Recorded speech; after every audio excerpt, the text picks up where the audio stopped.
Ano naman ba itong ugali mo, Era? Ha? Anong ugali kung sinasabi mo? Kumari ka pang hindi mo alam. Nakatunga nga ka lang dyan sa gilid. Hindi ka man lang nagsalita. Ganyan ka ba pinalaki ng mga magulang mo? Hindi ko siya binati kasi hindi ako sanay. Eh ngayon, pasanay ka na kasi nakikitira lang tayo. Sana marunong ka umintindi at igala mo ang biyenan mo. Hindi ka pakakasalan ni Dindo. Mababang uri ng babae ka lang eh. Masyado ka maarte. Kala mo naman kung sino ka. Halika nga! Huwag kang lalapit. Sinasabi ko sa'yo, huwag kang lalapit. Isusumbong kita kay Dindo. E susumbong? Tingin mo talaga maniniwala sa yung anak ko? Hindi ka paniniwalaan nun. Iha, hindi kayo makakalis sa poder ko dahil wala na kayong mapupuntahan. Ano po ba kasing mahirap intindihin sa sinabi ko? Kahit na gumala-gala ako ngayong gabi, wala nang... Tanggalin mo ang damit mo! Ha? Ayaw mo? Ako magtatanggal. Gigil na ako sa'yo. Bakit ba ayaw mo kong pagbigyan? Saan ka ba pupunta? Baka mamaya makapanakit ka pa ng ibang tao sa ginagawa mo. Tingin mo sa akin, nababaliw? Ngayon mo pa talaga ako hindi paniniwalaan? Magagahasa na ako ng tatay mo. Wala kang kwentang asawa. Hanggang ngayon, umaasa ka pa rin sa mga magulang mo.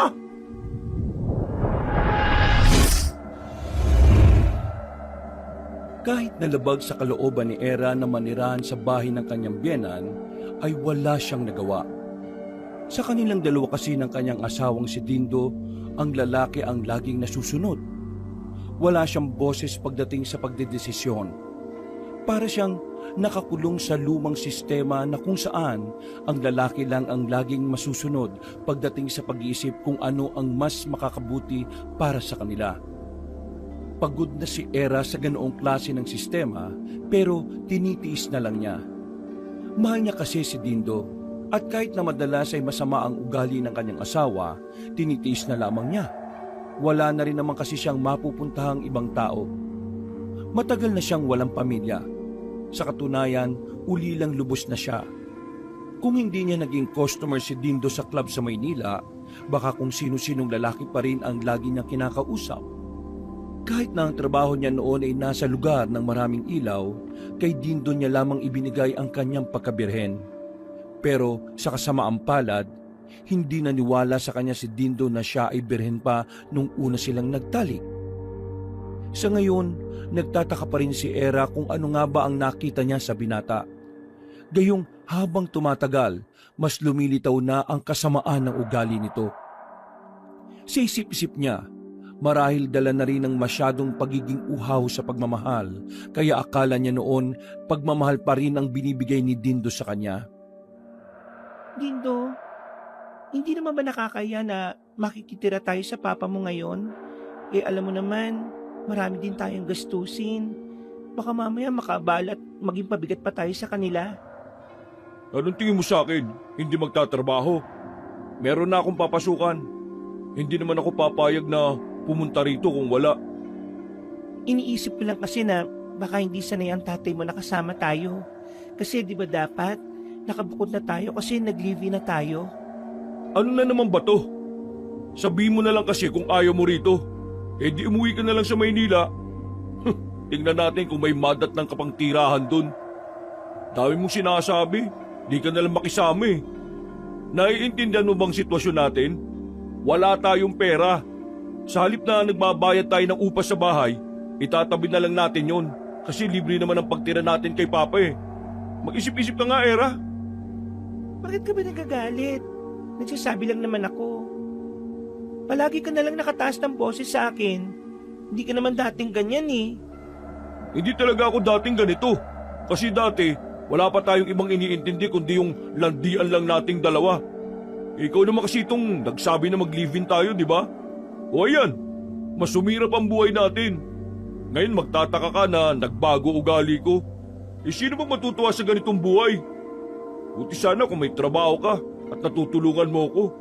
Eh wala naman eh. Gusto ko kasi magtrabaho pero ikaw naman itong may ayaw eh. Lagi mo sinasabi sa akin na mas maganda nasa bahay lang ako. Tapos ngayon sasabihin mo sa akin na sana may trabaho ako para natutulungan kita. Ang labo mo talaga kausap kahit na kailan. Era, huwag mo ko simulan ha. Maglalakad tayo ngayon, nasa kalsada tayo. Kapag ako napuno sa'yo, makakatikim ka na sa akin eh. Ayos lang. Sanay naman ako na sinasaktan mo eh. Sanay na sanay naman ako sa pananakit mo. Manhita nga yata katawan ko eh. Pwede ba manahimik ka na nga muna? Tumitingin na yung ibang tao oh. Kapatid mo nga ako. Mahal mo pa ba ako? Ano na naman ba itong pinagtatatanong mo? Tigilan mo nga ako. Bitbitin mo na lang yung mga dala mo ng maayos dahil malalaglag na yung isa oh. Kainis talaga oh. Hindi niya sinagot ang kanyang asawa. Sa halip ay agad na rin itong naunang naglakad. Naiwan na lamang sandali si Era na nakatayo sa gilid ng kalsada habang nangingilid ang luha sa mga mata. Hindi kasi talaga niya maintindihan kung bakit ganoon ang kanyang asawa. Wala naman siyang natatandaan na may ginawa siyang masama para magbago ito sa kanya. Halos lahat na nga ng kabutihan ay ginagawa niya para lamang hindi maghanap ng iba si Dindo. Sa katunayan nga, ay siya ang lahat ng naghahanda kung anuman ang mga kailangan ng lalaki. Pero habang tumatagal, pakiramdam niya ay nagsasayang lamang siya ng oras at panahon. Dahil ang taong pinag-aalayan niya ng kanyang oras ay parang wala namang pakialam sa kanya. Binilisan na lamang ni Era ang kanyang paglalakad hanggang sa makarating na nga sila sa bahay ni Mang Tonyo. Ang bahay ng kanyang biyenan. Ito ang unang beses ng pagkikita nila ni Mang Tonyo mula nang magkakilala sila ni Dindo. Nakakausap niya lang ito noon sa mga tawag sa telepono. Pero kaharap na niya ang matandang lalaki na kahit hindi pa nagsasalita, naaamoy na niya ang alak sa katawan nito. Ano ba naman to, Papa? Amoy alak na naman kayo. Tangaling-tangali, alak agad. Kaya kayo maagang iniwan ni Mama eh. Ay, ininom ko lang naman ang tira-tira kong tuba dyan. At isa pa, wala na sa akin kung nang ibang lalaki ang mama mo.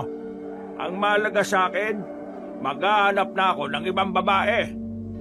At teka, eto na ba yung asawa mo? Si Eralyn? Ay nako, ang gandang babae naman ito. Oh, akin na nga yung mga daladal mo. Tinulungan siya ng kanyang biyenan. Nang mahawakan ni Mang Tonyo ang kanyang kamay, ay nakaramdam agad siya ng pagkailang. Sakto kasing tumingin din sa kanya si Mang Tonyo. Amoy na amoy niya ang baho ng alak. Pero ang mas nagdulot ng hindi pagiging komportable sa kanya ay kung papaano siya nito tingnan. Sa puntong yun pa lang, parang nararamdaman na agad ni Era na hindi siya tatagal sa bahay na yon. Ayaw naman niya sanang pag-isipan na masama ang kanyang biyenan.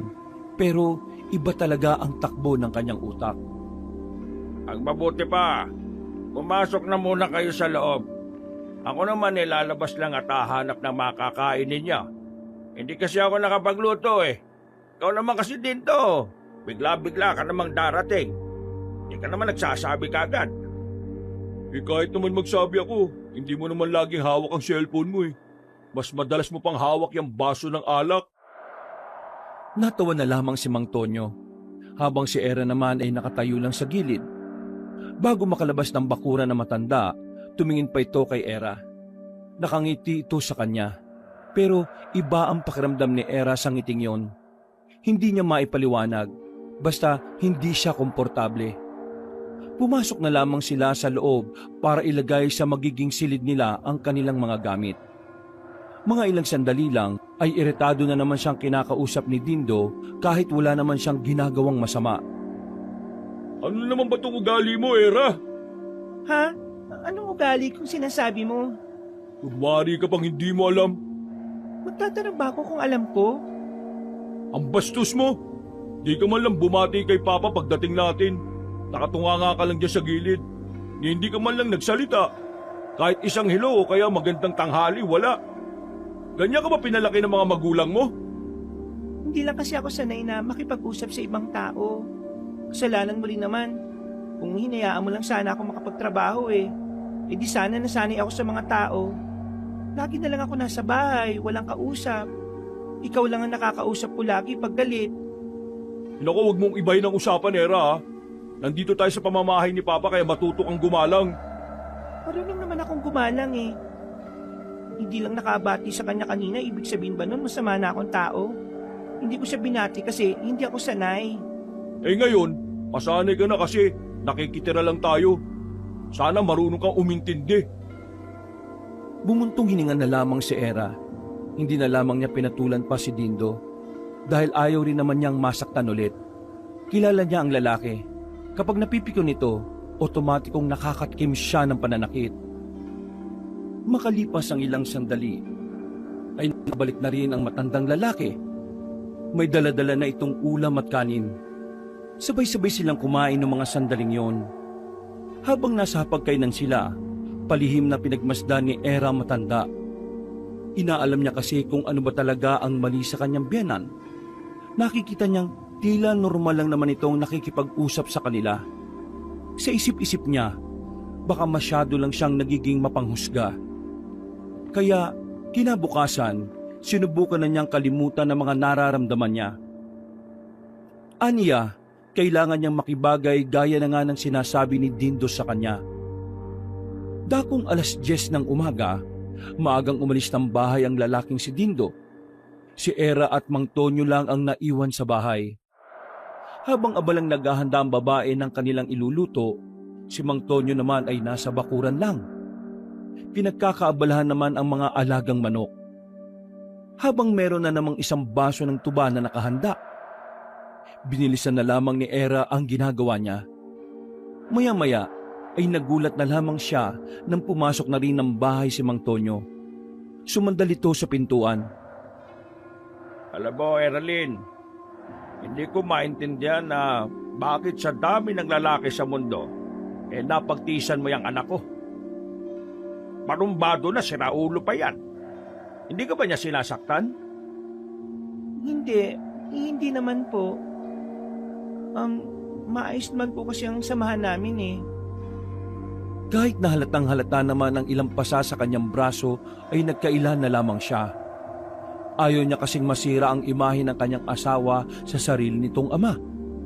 Mabuti naman kung ganon. Kasi kung sasaktan ka niya, sayang ka.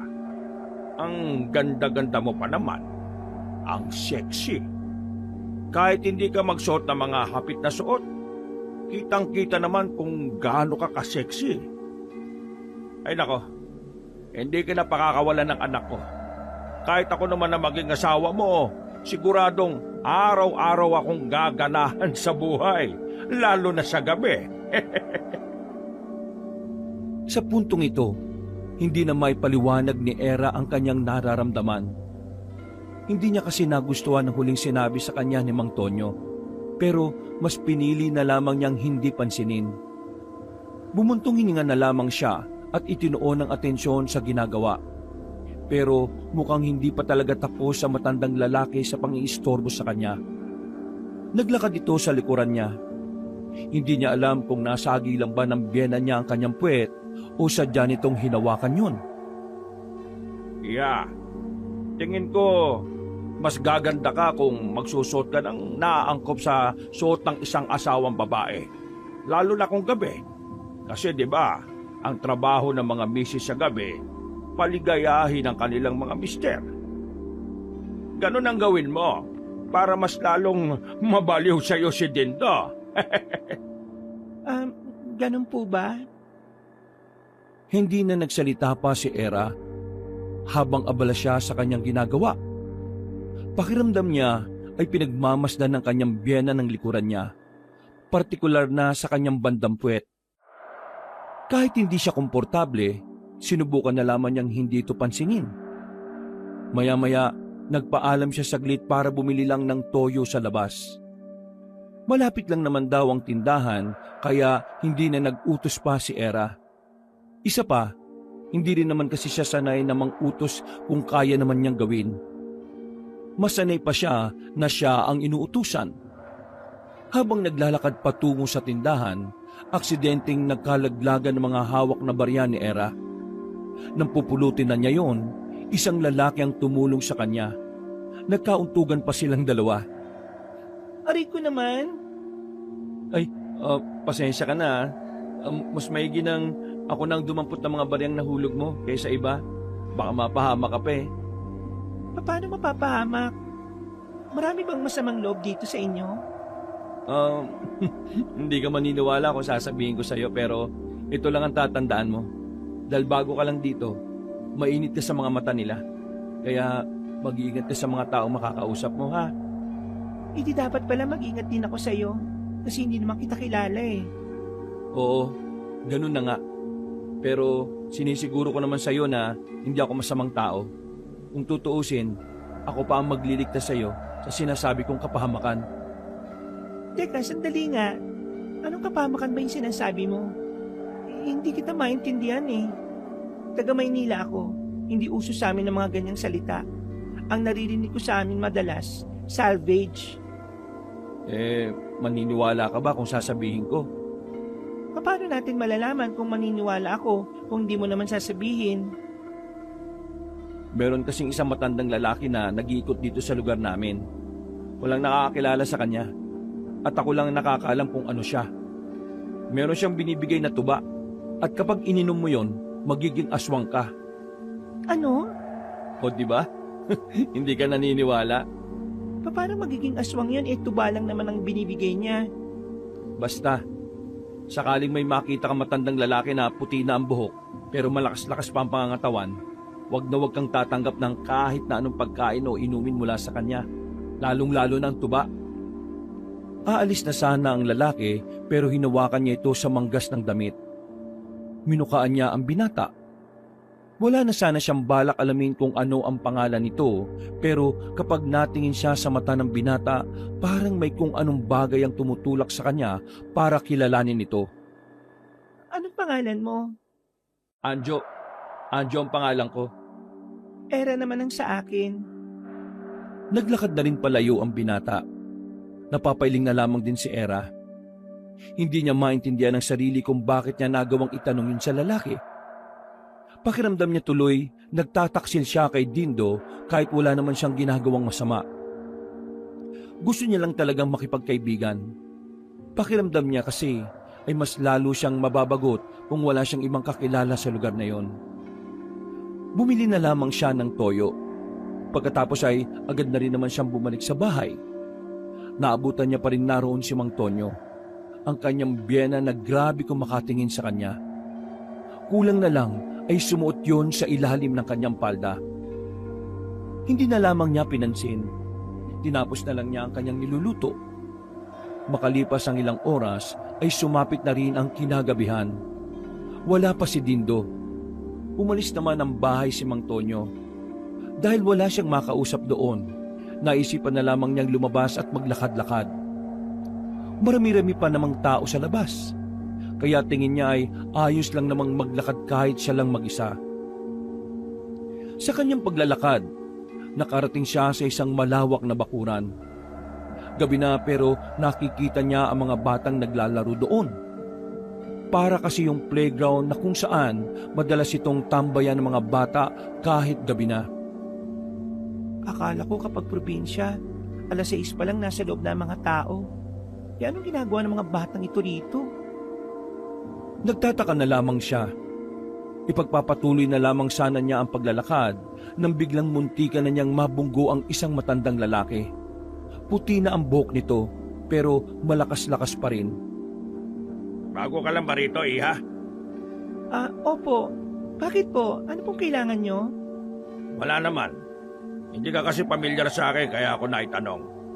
Alam mo naman kasi ang panahon ngayon. May mga masasamang loob kapag alam nilang bagong salta ka lang. Kaya ikaw, mag-iingat ka ha.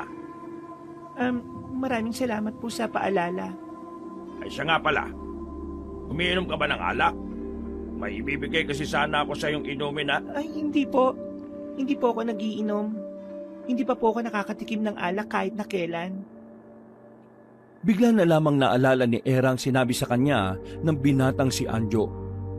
Kahit na hindi pa naman siya kumbinsido sa sinabi ng lalaking yon, tila may parte ng kanyang utak na nagsasabing sundin niya yon. Talaga? Kung di ka nagiinom ng alak, bibigyan na lang kita ng puto. Hindi na po talaga. Maghahaponan na rin po kasi kami. Hinahanap ko lang po yung asawa ko. Ganun ba? O sige, uwi na muna ako sa amin at baka kumukulo na yung sinaing ko. Nagsimula na maglakad ang matandang lalaki paalis. Si Era naman, Hindi na niya napigilang hindi lambunin ng kuryosidad. Palihim niyang sinundan ng matandang lalaki. Pero nang lumiko na sila sa kaliwang kanto, nagtaka na lamang si Era nang hindi na niya nakita ang matandang yon. Kahit saan niya tingnan, wala siyang nakita. Ha? Saan naman kayo nagpunta yung matandang yun? Wala naman siyang pagtataguan dito Napapailing na lamang si Era dahil wala naman siyang mapapala roon. Kaya agad na rin siyang umalis. Bumalik na lamang siya sa kanilang bahay. Sakto namang naabutan niya ang mag-ama na naroon. Siya na lang pala ang hinihintay ng mga yon. Saan ka ba nagpunta? Magala-gala ka sa labas. Ano kala mo rito, Maynila? Hindi mo kilala ang mga tao rito, ha? Kapag nabastos ka sa labas, mapapaaway pa ako sa ginagawa mo, eh. Naglakad-lakad lang naman kasi ako. Nababagot kasi ako kapag walang kausap. Wala rin naman kasi kanina rito si Tatay Tonyo. Ay, kasalanan ko talaga, Dindo. Hindi ko dapat siya iniwan kanina para hindi siya mabagot. May inasikaso lang kasi ako sa kakilala ko kanina. Ayaw mo na, huwag mo na siyang pagalitan. Kumain na lang tayong tatlo. Nakakapikong kasi itong babaeng to, eh. Wala na nga ang pakinabang. Bibigyan pa ako ng problema. Bumuntong hininga na lamang si Era. Hindi na lang siya sasagot para hindi na humaba pa ang usapan at pagtatalo. Habang kumakain, hindi niya maiwasang hindi isipin ang sinabi sa kanya ni Anjo. Palagay niya kasi kahit na papaano ay may katotohanan ang sinasabi nito. Lumipas pa ang ilang araw, unti-unti na ring nasasanay si Era sa sistema ng baryo na kinalalagyan nila. Wala naman sana siyang problema doon dahil kaya niya namang tiisin ang ugali ng kanyang asawa. Ang tanging nagiging problema lamang niya ay walang iba kundi ang kanyang biyenan. Ilang beses na kasi niya itong napapansin na laging nakatingin sa kanya. Lalong-lalo na kapag bagong ligo siya. May mga pagkakataon din na kung minsan parang nararamdaman niyang nasa harapan ng banyo ang biyenan niya.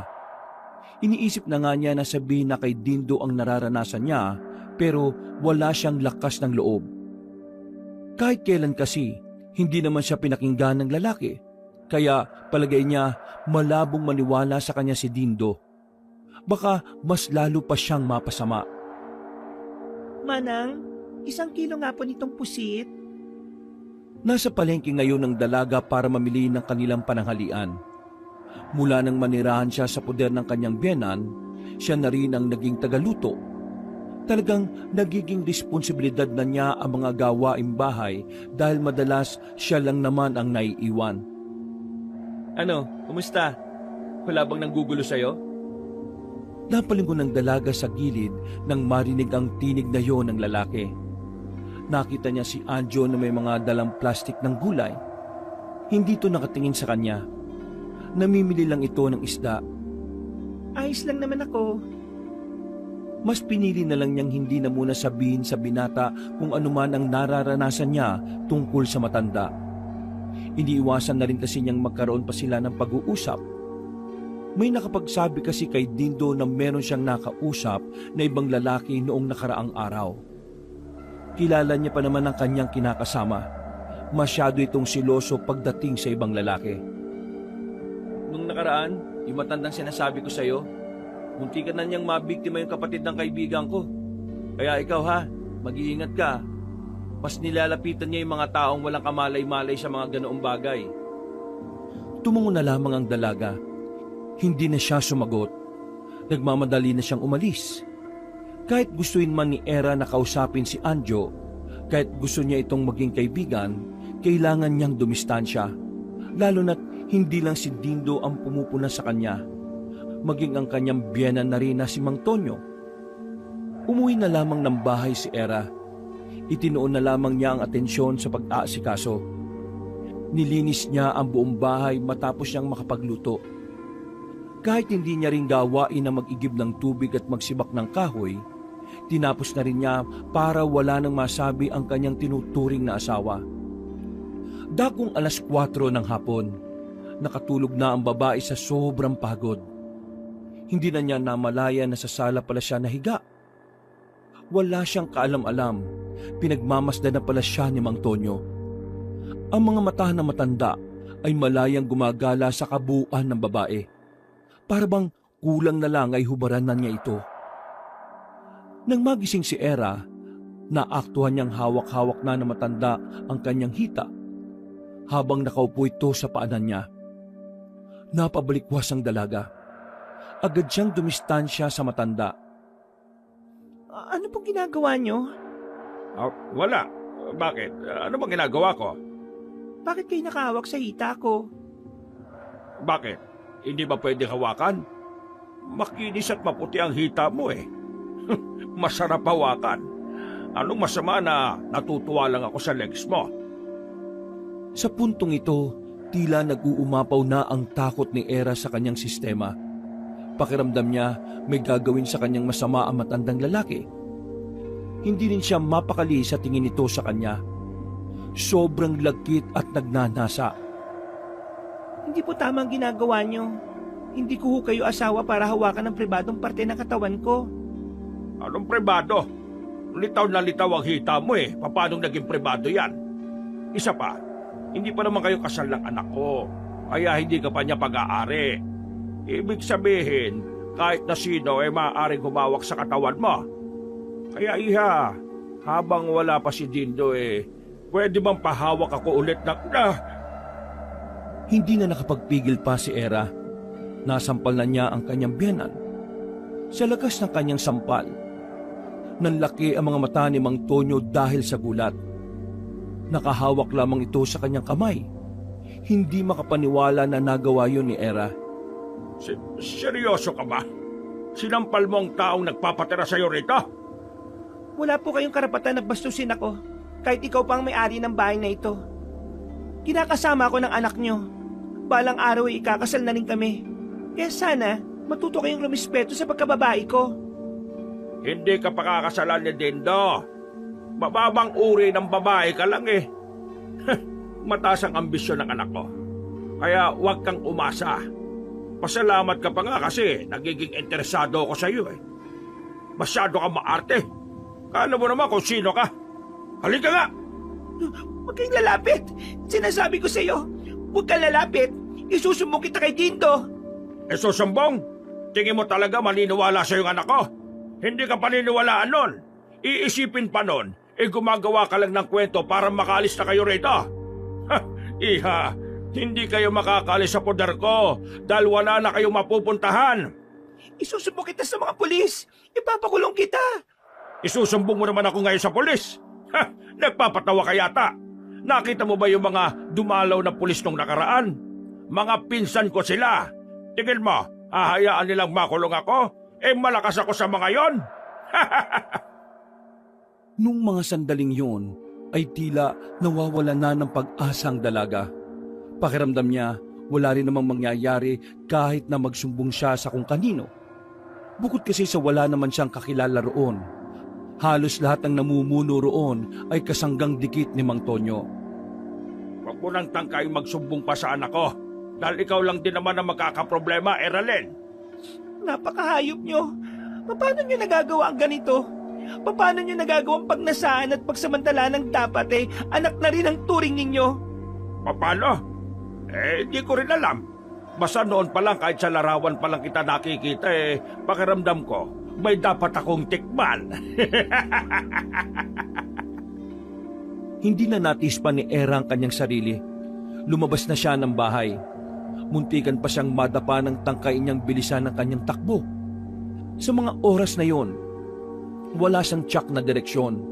Ang alam niya lang, kailangan niyang makalayo sa matandang yon. Hindi na niya namalayan na nakarating na pala siya malapit sa paradahan ng mga truck, na kung saan wala ng mga katao-tao ron.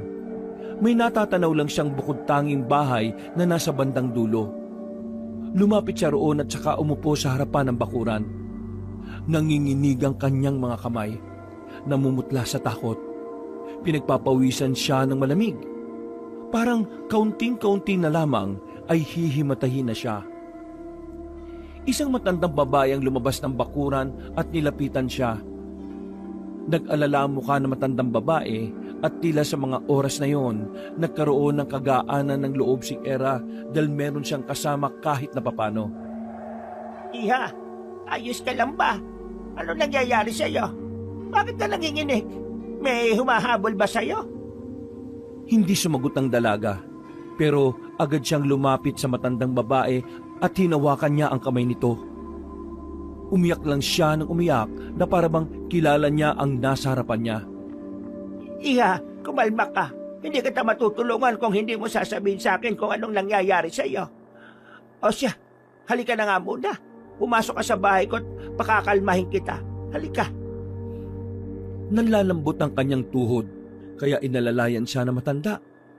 Pinaupo siya sa gilid at isinandal niya naman ang likod sa dingding.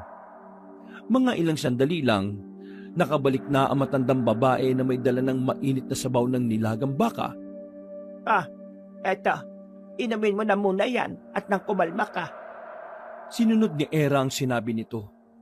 Epektibo naman yon dahil matapos siyang maubos ang sabaw ng baka ay kalmado na rin ang kanyang kalooban. Dahil dito ay nasimulan na rin niyang makapagkwento sa matandang babae. Ayos ka na ba? Kaya mo namang sabihin sa akin kung anong nangyari sa iyo. Yung biyanan ko po kasi, pinagnanasaan ako. Muntikan na niya akong pagsamantalahan. Hinawakan niya po ang hita ko at balak niya po akong gahasain kanina. Mabuti na lang at nakalis kagad ako dahil baka kung hindi, ano nang magawa niya? Diyos ko, alam ba ito ng asawa mo? Hindi pa po pero natatakot po ako na baka kapag sinabi ko sa kanya, magalit pa siya sa akin, na baka hindi rin naman siya maniwala. Abay, anong klaseng lalaki siya kung galon siya? Dapat mas maniwala siya sa'yo. Pambihira. Hindi naman tama ang ganyan. Alam mo, kahit hindi kita kilala naaawa ko sa kalagayan mo. Sino bang biyenan mong yan? Baka kilala ko't masumbong natin. Si Tatay Tonyo po, yung may mga pinsang pulis. Nako, si Tonyo pala. Abay, si Raulo talaga matandang yon. Ang dami ng pinerwisyo niyan dito. Laging lasing tapos nang babastos. Wala namang pumapalag dyan kasi maraming kapit ng taong yan. Puro politiko. O kaya mga pulis. Kaya malakas ang loob niyan pasensya ka na, Iha. Sa ngayon hindi ko alam kung paano natin siya isusumbong. Alam ko kasi ang kakayahan niyang makaganti. Natatakot din naman ako na baka ako rin ang balikan niya. Naintindihan ko naman po kayo. Huwag niyo na pong idamay ang sarili ninyo. Masaya na po kung meron akong napagsabihan. Maraming salamat po kasi kahit na hindi niyo ako kilala pinakikinggan niyo po ako. Gusto mo bang dumito ka na muna? Nag-aalala ako sa iyo, Iha Ay, hindi na po. Kailangan ko pong umuwi. Mamayang 6:00 kasi uuwi na rin ang kinakasama ko. Di bale. Magbibigay ako sa iyo ng pwede mong gawin panlaban sa kanya. Ano pong panlaban? May kinuha ang matandang babae na isang tableta na kulay chocolate. Kasing laki lamang ito ng pangkaraniwang tabletang gamot. Ano po ito? Hindi ito gamot Isa itong tableta na kapag nainom ng isang tao, mangangati ang katawan niya sa loob ng 1 linggo. Kapag napainom mo ito sa iyong biyanan, siguradong hindi siya mapapakali. Matutuon ang atensyon niya sa pangangati niya kaysa sa pagnanasa niya sa iyo. Ginagamit ko ito noon sa lahat ng mga taong may binabalak na masama sa akin Epektibo po ba ito? Ay, oo. Yan ang ginagamit ko palagi. Hanggang ngayon na may mga kumakalaban sa akin. Pero hindi yan nakakamatay. Matinding katilang ang idinodolot niyan. Maraming salamat po. Pero sino po ba talaga kayo? Bakit may ganito po kayo? Bago ka lang siguro kaya hindi mo ako kilala, Ako si Petina. Kilala akong albularyo rito sa amin. Gumagawa ko ng mga pangontra at halamang gamot. Isa po kayong albularyo? Ibig sabihin, may alam po kayo sa aswang? Sa isang iglap, bigla na lamang naiba ang kanilang usapan. Naging seryoso na rin ang reaksyon ng matanda. Bagay na nagdulot ng kaunting kaba para sa babae. Tensya na po. Hindi ko na lang po sana itinanong. Iha, matanong lang kita. Bakit bigla mong naisip ang aswang? Meron po kasi ako nakausap na lalaki. Binigyan niya ako ng babala. Ang sabi niya kasi, dito raw sa inyo, may matandang lalaki na gumagala. Nag-aalok ng inumin o kaya pagkain. Pero kapag ininom o kinain mo raw ang binigay niya, pwede ko raw maging aswang. Nakalimutan ko po yung sinabi niya kung anong tawag sa ganun eh. Kaya nang malaman ko na albularyo kayo, naitanong ko na po yun. Gusto ko po kasi talagang malaman kung totoo po yun eh. Kasi sa totoo lang, may matandang lalaki po kasi lumapit sa akin nung nakaraang gabi. Inaalok niya ako pero tumanggi po ako. Huminga ng malalim ang matandang si Petina. Kita ni Era ang pagkabahala sa reaksyon nito. Sa tingin pa lang na matanda sa kanya, alam na kagad niya ang kasagutan sa kanyang tanong. Kung sino man ang nagsabi sa iyo ng bagay na ito, totoo ang mga sinabi niya. Meron ng matandang lalaki na nangyayanggaw rito. Pero hindi pa malinaw sa akin kung ang lalaking yon ay aswang ba o tao lang din. Kaya iha, pinapayuhan din kita. Bukod sa biyenan mong may kahayupang taglay, iwasan mo rin ang matandang nangyayanggaw. Maaring makasalubong mo siya ulit. At sa pagkakataong yon, hindi ka na niya muli pang malalapitan. Basta maisuot mo lang ito. Isang pulseras naman ang binigay ni Aling Petina sa kanya. Kulay berdeng pulseras yon na may palawit na letter S. Pansamantala kanyang hindi malalapitan. Sa gabi lamang ito tumatalab. Kaya kung lalabas ka sa gabi, palagi mo itong susuotin. Ako naman buhay to. Problema ko ng ambyenan ko. Kasabay pa itong nilalangaw. Anong nilalangaw, iha? Nilalangaw. Yung sinasabi niyo pong matanda na naglilibot. Iha. Nangyayanggaw. Yon ang tawag doon. Nangyayanggaw. Akala ko po nilalangaw. Napailing na lang ang matandang babae, pero sa huli ay natawa na lang din ito. Maya-maya lang din ay nawala na rin ang takot sa kalooban ng babaeng si Era. Matapos siyang payuhan ni Aling Petina ng mga dapat niyang gawin, gumaan na rin ang kanyang pakiramdam. Mga ilang sandali pa ay nagpaalam na rin siya kay Aling Petina matapos na formal na makapagpakilala. Huminga siya ng malalim. Alam niya na ang mga sandaling yon ay magdudulot na naman sa kanya ng takot. Nang nasa bahay na siya, ay inabutan na niya naroon ng kanyang asawa na si Dindo. Kaya naman, agad naman siyang nagluto ng kanilang makakain. Kagaya ng binabalak niya, tinunaw niya ang tableta sa sabaw at nilagay yon sa pagkain ng matandang si Tonyo. Walang kamalay-malay ang matanda sa maaaring mangyari. Kumusta ka naman ngayong araw pa? Ayos naman ako. Masaya, masiglat, inspirado. Inspirado? Bakit? May babae ka na naman bang kinahuhumalingan? Oo maganda. Katamtaman lang ang taas. Mahaba ang buhok. Maputi at sexy. Tapos, ang kinis ng hita niya. Napatigil sa pagmuya ng pagkain si Era. Napagtanto niya na parang siya ang tinutukoy ng kanyang biyenan. Nakaramdam siya ng kaba. Hindi siya makatingin ng diretsyo. Kinikilabutan siya kung papaano siya nito tingnan. Ay, siya nga pala pa. Mawawala pala ako ng 3 araw dito sa atin ha. Isasama ako ng boss namin papuntang Maynila eh. Marami kaming asikasuhin dun. Kailangan ba talagang kasama ka ron, Dindo? Malamang, sayang yung pera. Malaki ang bigayan dun. Bakit? Ayaw mo ba? Hindi naman. Hindi kasi ako sanay na malayo ka sa akin eh. Diyos ko naman to. Saka na yung kalandian na yan. Mas kailangan natin ng pera. Nakakaya rito kay Papa, no? Hindi nyo naman kailangan mahiya. Pero kung gusto mong patusin yung sinasabi mo, wala namang problema. Ako na lang muna ang bahala kay Eralyn. Sa sinabing yun na matandang lalaki ay mas lalong kinabahan ang babae. Lumakas ang tibok ng kanyang puso. Naiisip niya pa lang na may gagawing masama sa kanya ang biyenan niya, parang nasusuka na siya kaagad. O ikaw, Era, umayos ka rito ha. Hindi yung kung sino-sino na naman yung kinakausap mo.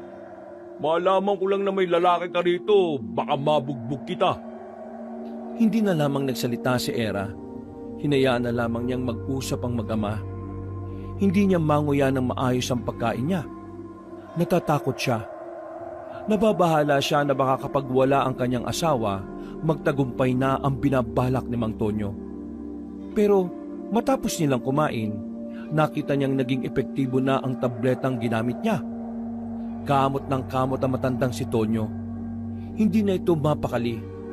Naiirita na nga rin si Dindo sa ama niya. Habang nasa kwarto, naririnig ni Era na nag-uusap ang mag-ama. Pinag-uusapan ng dalawa kung anong kinain ni Mang Tonyo at bakit walang tigil ang pangangati ng katawan nito. Tingnan natin kung makapangmanyak ka pa. Buong akala ni Era kapag nangati na ng nangati ang kanyang biyenan, magiging payapa na ang kanyang buhay sa pamamahay na yon. Pero nang umalis na ang kanyang asawa, hindi pa rin talaga naawat ang pagnanasa na matanda. Kahit na nangangati ito, patuloy siya nitong pinagsasamantalahan.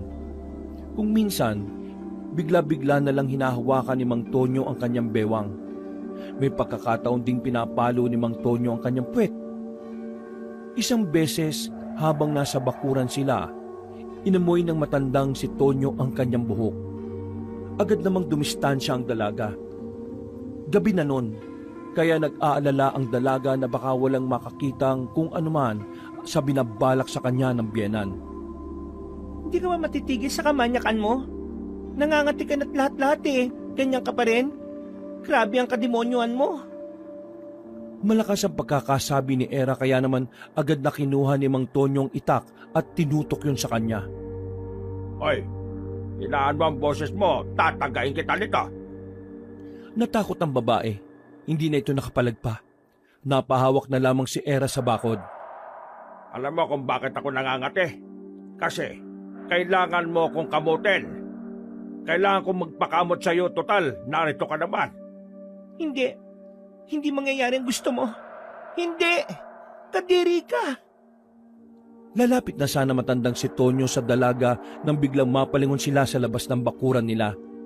Isang lalaking maputi na ang buhok ang nakatayo roon. May mga dala itong alak. Nanlalaki ang mga mata ni Era. Alam niyang mangyayanggaw ang matandang yon. Alam kong umiinom ka ng alak. Gusto mo ba nito, pre? Ibibenta ko na lang sa iyo ng 50 pesos. Kung kausapin ako nito, parang magkakilala kami ah. Anong sinasabi mo? 50? Sigurado ko ba ang mahal-mahal niya sa bayan? Totoo, 50 lang. Murang-mura. Masarap pa. Ano? Gusto mo bang matikman? Nakita ni Era na mukhang papayag si Mang Tonyo. Kahit na minamanyak siya nito, naisipan niya itong pigilan.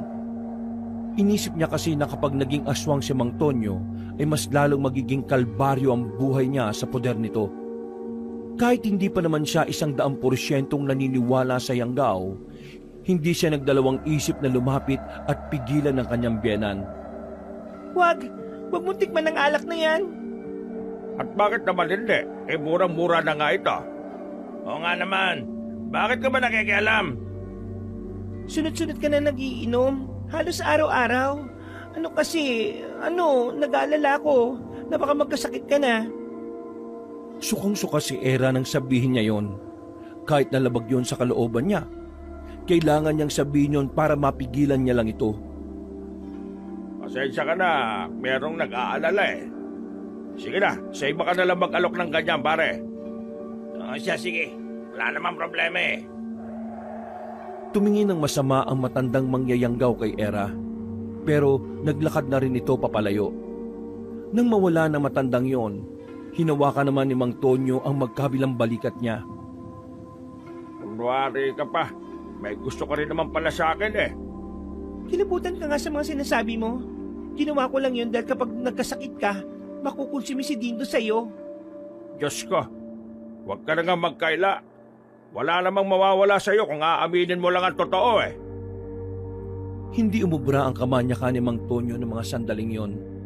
Agad na pumasok ang dalaga sa kanyang silid. Hindi siya nagbukas ng pinto kahit na ilang beses pang nangatok ang kanyang biyenan. Mga ilang sandali lang yon. Tumigil na rin yon. Narinig niya sa labas na parabang iritang-irita na ang matanda. Mura yun ng mura dahil sa pangangati. Dahil doon, tuluyan na nga nakakuha ng pagkakataon ng babae para makatulog. 3 araw pa ang nakalipas, pauwi na rin si Dindo. Pero 9:00 pa ng gabi ay wala na rin ito sa kanilang bahay. Kahit na alam niyang binabaliwala lang siya ng lalaki, hindi pa rin niya maiwasang hindi mag-alala para doon. Habang nasa bakuran na naghihintay, biglang dumating ang matandang si Tonyo. Nangangati na naman ito. Kamot ito ng kamot habang nagmumura. Maya-maya pa, tumingin ito sa kanya at tumigil. Lin, tulungan mo nga ako. Ihanap mo ako ng gamot na pampawala ng kate. 9:00 na. Wala nang bukas na tindahan ng gamot ngayon.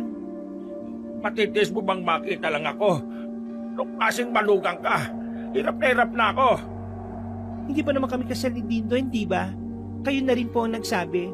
Kaya hindi niyo pa po ako manugang. Ang dami mo namang sinasabi. Sige na, ibili mo na ako ng gamot. Wala na nga bukas na tindahan ngayon. Sana kasi kanina ka pa nagsabi. Ay, tinatasan mo na ba ako ng boses mo? Eh, ang kulit niyo po kasi.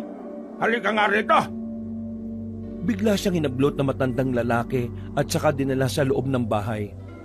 Padabog nitong isinarado ang pinto. Sa puntong ito, dumagungdong na ang kaba sa kalooban ni Era. Pakiramdam niya ay may mangyayaring hindi maganda. Baka nakakalimutan mo, sampid ka lang dito, Era. Nung nakaraan pa ako nabubisit sa ugali mo, hindi ko na nga mapakinambangan yung ganda mo eh. Ganyan pang pinapakita mong ugali. Makisama ka sa bahay na ito. Akin ang bahay na ito kaya kung anong inuutos ko, sumunod ka. Ano po ba kasing mahirap intindihin sa sinabi ko? Kahit na gumala-gala ako ngayong gabi, wala nang... Tanggalin mo ang damit mo! Ha? Ayaw mo? Ako magtatanggal. Gigil na ako sa'yo. Bakit ba ayaw mo kong pagbigyan? Agad na lumapit ang matandang lalaki. Hinawakan nito ang magkabilang kamay ni Era at idinikit sa pader. Malakas ang matanda kaya wala siyang magawa ng mga sandaling yon. At kahit din sumigaw siya, hindi niya naman magawa dahil sa banta ng patalim na bigla na lamang nitong kinuha. Pagbigyan mo lang ako. Isa lang. Nangahawakan na sana ni Mang Tonyo ang kanyang dibdib. Naglakas loob siyang sipain nito sa pagitan ng mga hita. Agad na namilipit sa sakit ang matandang lalaki. Sakto naman bumukas ang pintuan saka dumating si Dindo. Takot na lumapit ang babae sa kanyang asawa. Hindi na siya nag-atubiling isumbong ang kabastusan at kahayupan ng kanyang biyenan. Ano nangyayari dito? Yung papa mo, balak niya akong pagsamantalahan. Anong pinagsasabi mo? Dindo, nababaliw na yata yung asawa mo na yan eh. Huwag ka na magsinungaling. Tingnan mo, Dindo. Hawak niya ba yung kutsilyo na panakot sa akin? Ang sabi niya, kapag hindi ko siya pinagbigyan, malilintikan ako sa kanya. Hindi totoo yan. Ikaw ang nakita ko magsasaksak sa sarili mo. Inawat lang kita kasi magpapatiwakal ka. Tapos nung agawin ko sa kanya yung kutsilyo bigla na lang niya akong binayagan.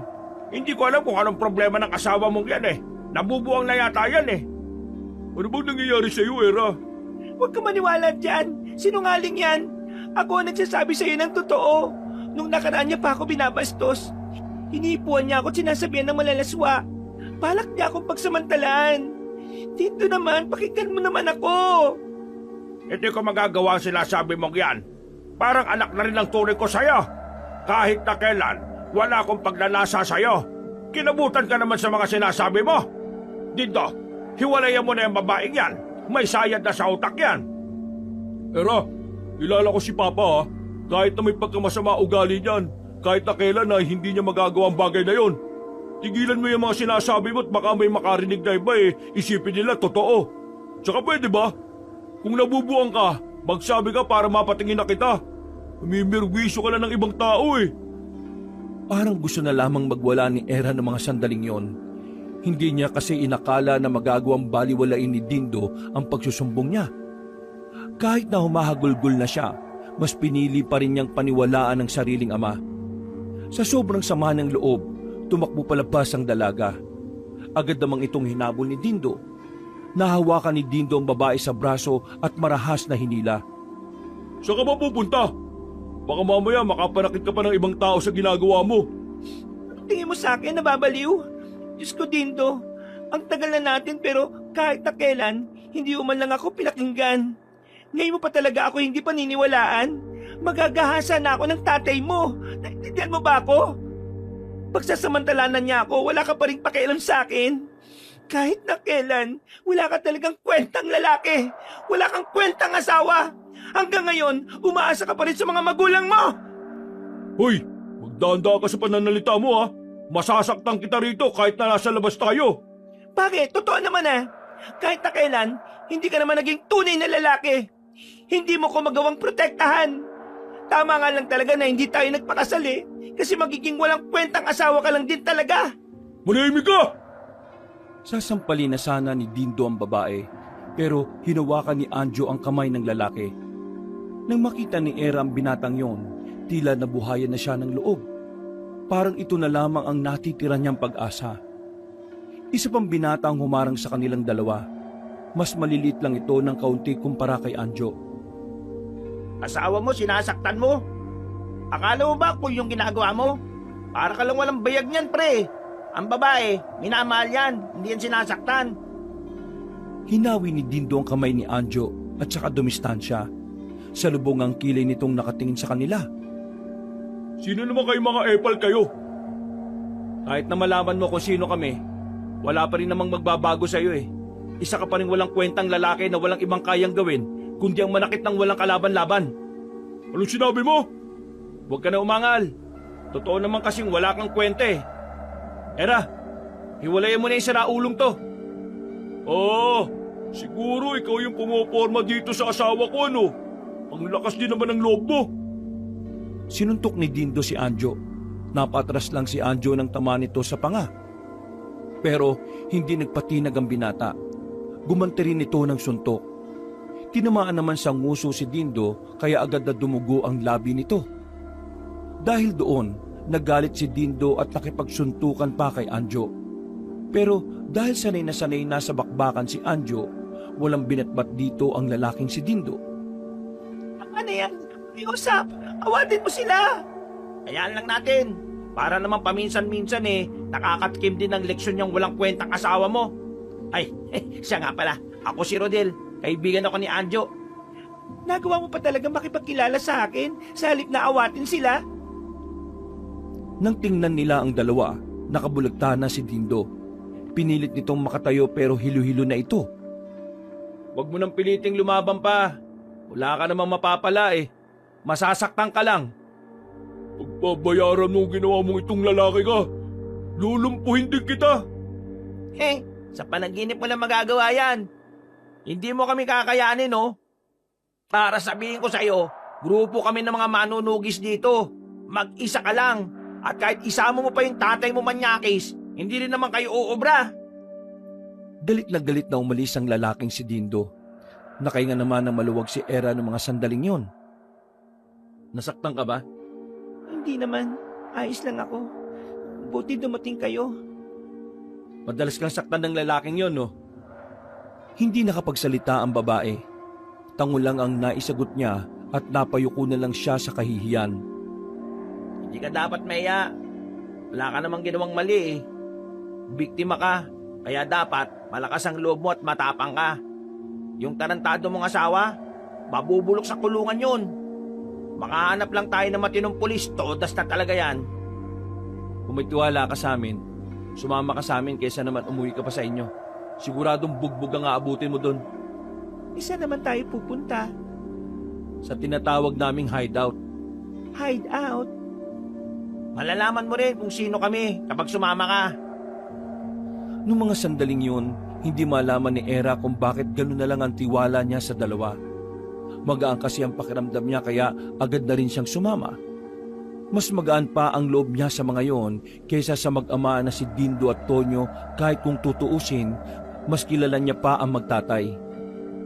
Ilang minutong lakaran lang, narating nila ang isang abandonadong gusali na may 3 palapag.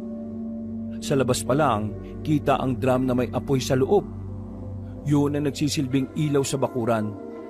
Ang gusali naman, walang paderang harapan, kaya Kita niya rin sa loob ang ilang kalalakihan at meron ding kababaihan. Bumati sa kanila ang ibang naroon. Umakyat sila sa 3 palapag. Pumasok sila sa isang silid na pinagtagpi-tagping yero at plywood lang ang nagsisilbing dingding. Ito ang hideout namin. Lahat na nandito, matitino, kaya wala kang dapat na ipag-alala para sa kaligtasan mo. Mga manunugis kami rito. Tumutugis kami ng aswang. Ano? Tumutugis kayo ng aswang? Paano nyo ginagawa yon? Gumagala kami sa mga baryo, sa mga gubat at kung saan-saan. May napatay na ba kayong aswang? Oo, pero 5 taon na nakalilipas nun. Isang pamilya ng aswang ang napas lang namin. Pero ngayon, wala pa kaming namamata na aktwal na aswang. Pero ang bali-balita may mga aswang na rin dito. Pero hindi lang namin matsyempohan dahil yun sa matandang lalaki na sinasabi ko sa'yo. Napatango na lamang si Era. Sa puntong ito, malinaw na para sa kanya na ang mga aswang ay totoong namamalagi na sa probinsyang yon. Hindi ka pwedeng narito dahil tsaka ko, mababagot ka lang dito. At hindi ka rin naman maasikaso dito palagi. Saan ka ngayon pupunta? Gusto ko sanang umuwi na lang ng Maynila. Pero hanggat wala pa akong pera, may alam akong pwede kong tuluyan. Kung ayos lang, ihatid niyo na lang sana muna ako doon. Oo, wala namang problema. Pinasok na muna siya sa isang silid at hinayaang makapagpahinga. Weirdo ang pakiramdam ni Era sa mga sandaling yon. Kahit kasi mukhang mga basagulero ang mga naroon, kahit katiting ay wala siyang naramdamang pagkailang. Pakiramdam niya pa nga, mas ligtas siya roon kaysa sa bahay ni Mang Tonyo, na dapat doon niya unang maramdaman ng kapayapaan na dapat meron siya. Hindi naging maganda ang tulog ng dalaga. Kada mahihimbing siya ay nagigising siya dahil pumapasok sa panaginip niya ang mukha ng kanyang biyenan. Kinaumagahan, sumabay siya sa almusal ng mga naroon. Mainit ang pagtanggap sa kanya ng mga manunugis. Halos lahat ay natutuwa sa kanya. May nagbibiro pa nga na sumali na lang din siya sa samahan ng mga yun. Pagkatapos ng kanilang almusal, nagsimula na rin mag-insayo ang mga manunugis sa tapat. Nanunood lang si Era. Pinagmamasdan niya kung papaanong tinuturuan ni Anjo ang mga kasamahan nito. Kinahapunan ay natapos na rin ang mga yun. Sakto naman na dumating si Rodel, ang pinsang lalaki ni Anjo. Agad nitong binalita sa kanila ang nalaman. Dumaan ako kanina sa itinuro mong address. Nakita ko sa loob ng bakuran ninyong maraming tao. May mga lalaki na hindi rin pamilyar sa akin eh. Pero base sa mga suot nilang kulay itim, parang isa silang samahan. Tingin ko, sasali rin sa grupo ang asawa at benan mo. Hindi sila papayag na hindi makaganti at hindi makabawi. Kinabahan si Era nang malaman ang balitang yon. Nakonsensya siya dahil mayroon pang madadamay ng dahil sa kanya. Pasensya na kayo kung nadadawit kayo. Ang gusto ko lang sana... Wala namang problema. Ang mahalaga, wala ka na sa poder ng mga demonyo mong kasama sa bahay. Sa ngayon, mas mainam ihatid ka na lang namin sa sinasabi mong lugar. Mas ligtas ka ron. At para kung sakaling puntahan nila kami rito, wala na silang maabutan. Tumango na lamang si Era. Wala naman na siyang ibang pagpipilian kundi yun lang. At sa totoo lang, hindi na rin talaga niya alam kung ano ang kanyang gagawin. Nawiwindang siya dahil hindi niya inaasahan na mangyayari ang lahat ng yun. Hindi na sila nagsayang pa ng oras. Lumarga na rin ang 3. Sumunod sila sa bahay na matandang si Aling Petina. Sakto naman na noong natanaw pa lang nila ang bahay, nakita nila yung nasa bakuran. Kilala mo naman na pala yung lola ko eh. Ano? Lola mo si Aling Petina? Oo, lola ko siya. Sa katunayan, sa kanya kami nakuha ng mga gamot kapag may mga lamig-lamig sa katawan namin. Kay Aling Petina rin namin nakukuha yung mga detalye tungkol sa mga aswang. Nakakatuwa naman. Talagang maliit lang ang mundo, no? Maliit lang talaga ang mundo, lalo na para sa'yo. Tsaka kung hinahanap ka na rin ngayon ng biyenan at asawa mo. Mumuntong hininga na lamang ang babae. Nakaramdam na naman ito ng pangamba. Sa mga nangyayari, malakas ang kutob niya na hindi siya agad-agad makakaalis ng lugar na yon. Makakilala ba kayo? Ito yung sinasabi namin sa inyo nung nakaraan na inabuso ng asawa.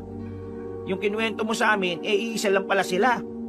Narito sana kami para iwan muna sa inyo tong babaeng to eh. Kawawa naman kung babalik siya sa asawa at biyena niya. Kung ayos lang po sa inyo, dito muna siya. Aalis din naman siya kapag nakadiskarte na rin siya ng pamasahe pabalik ng Maynila. Ay, sige. Alam niyo naman na wala tayong tinatanggihan pagdating sa pagtulong. Halika, iha.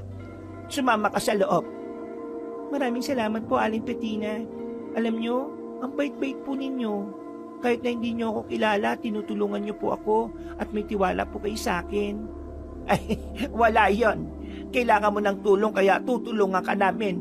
Hindi naman pwedeng hayaan ka na lang naming abusuhin ng mag-amang yon. Diyos ko, huwag ka mag-alala. Dito, ligtas ka. O Lola, alis na po muna kami ni Anjo ha. Babalikan lang namin ang mga kasamaan namin.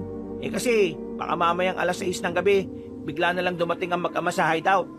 Sumali kasi yata ng ibang grupo ang mga yun para bawin itong ano nga ba pangalan mo? Eraline, pero era na lang.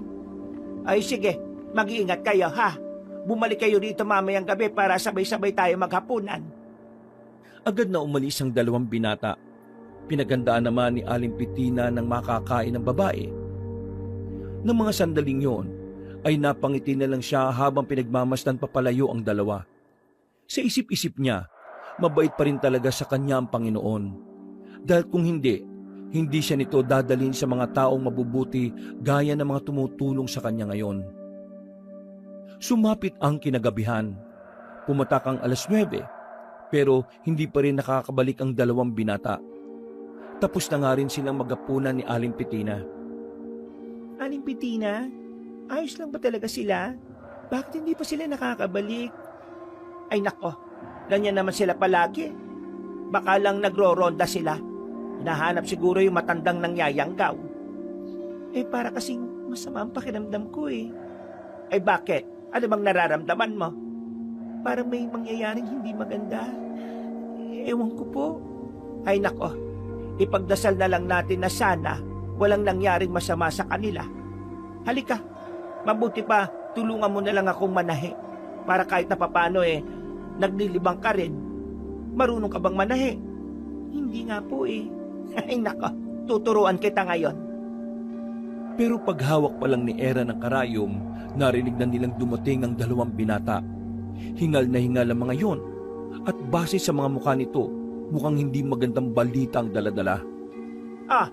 Bakit ba kayo ganyan? Ano bang nangyari sa inyo? Era, kailangan mo na umalis dito. Alam nilang lugar nito. Aling Petina, kilala ka nila. Alam nilang... Lola, alam na mga aswang na dito ka nakatira. Mukhang sila yung mga anak ng mga dating aswang na pinatay nyo ni Lolo noon. Ano mga oras, makakarating na sila rito. Lalo na ngayon, gustong-gustong mabawi na mag-ama itong si Era. Teka, ano bang sinasabi ninyo? Yung mag-ama kasama ng mga aswang? Oo nga. Paano mangyayari yon? Era, huwag ka sana mabibigla. Pero yung grupong sinalihan ng asawa at biyenan mo, grupo ng mga aswang. Sila ang mga aswang na matagal nang nagtatago. At ngayong nakakita na sila ng tamang pagkakataon, maghahasik na sila ng lagim. At gagamitin nyo ng asawa at biyenan mo para tuluyan ka na mabawi. Ang ibig niyong sabihin, aswang na si Dindo at ang tatay niya? Oo, gano'n na nga. At ang leader nila, si Mang Sonido, yung matandang lalaki na naglilibot sa mga lugar para mangyanggaw. Diyos ko po, ano bang pumasok sa utak na mag-amang yun? At bakit sila pumayag na maging aswang? Pagiging aswang ang alam nilang paraan para matapatan kami. Dahil kung pangkaraniwang tao lang sila, hindi nila ikaw mababawi sa mga manunugis. Kaya naman, kailangan na natin makaalis. Parating na yung mag-ama. Nararamdaman na namin sila. Pumasok sila sa loob at nagdala na rin ng mga gamit at sandata. Hindi alam ni Era kung saan na naman siya pupunta. Pero hindi pa man sila nakakalabas, dumating na nga si Dindo at Mang Tonyo. Naglalaway ang mga yon at nanlilisik ang mga mata. May mga naguumbukang ugat sa muka at mahahabang mga kuko. Oh, saan ka pupunta, Era? Akala mo matatakasan mo ko? Hindi! Akin ka lang! Walang kahit na sino ang pwede makaagaw sa asawa ko! Hindi mo ako asawa, hindi tayo kasal, at kahit na kailan, hindi mo naman talaga ako itinuring na asawa. Ginagamit mo lang ako para sa pansarili mong kaligayahan. Hindi mo ako minahal. Binabaliwala mo lang palagi yung mga nararamdaman ko. Kaya wala kang karapatang sabihin na asawa mo ko. Umalis ka na. Hayaan mo na ako mamuhay ng tahimik. Dindo, hindi ganitong buhay ang gusto ko. Hindi ganitong buhay ang pinangako mo sa akin noon. Manahimik ka!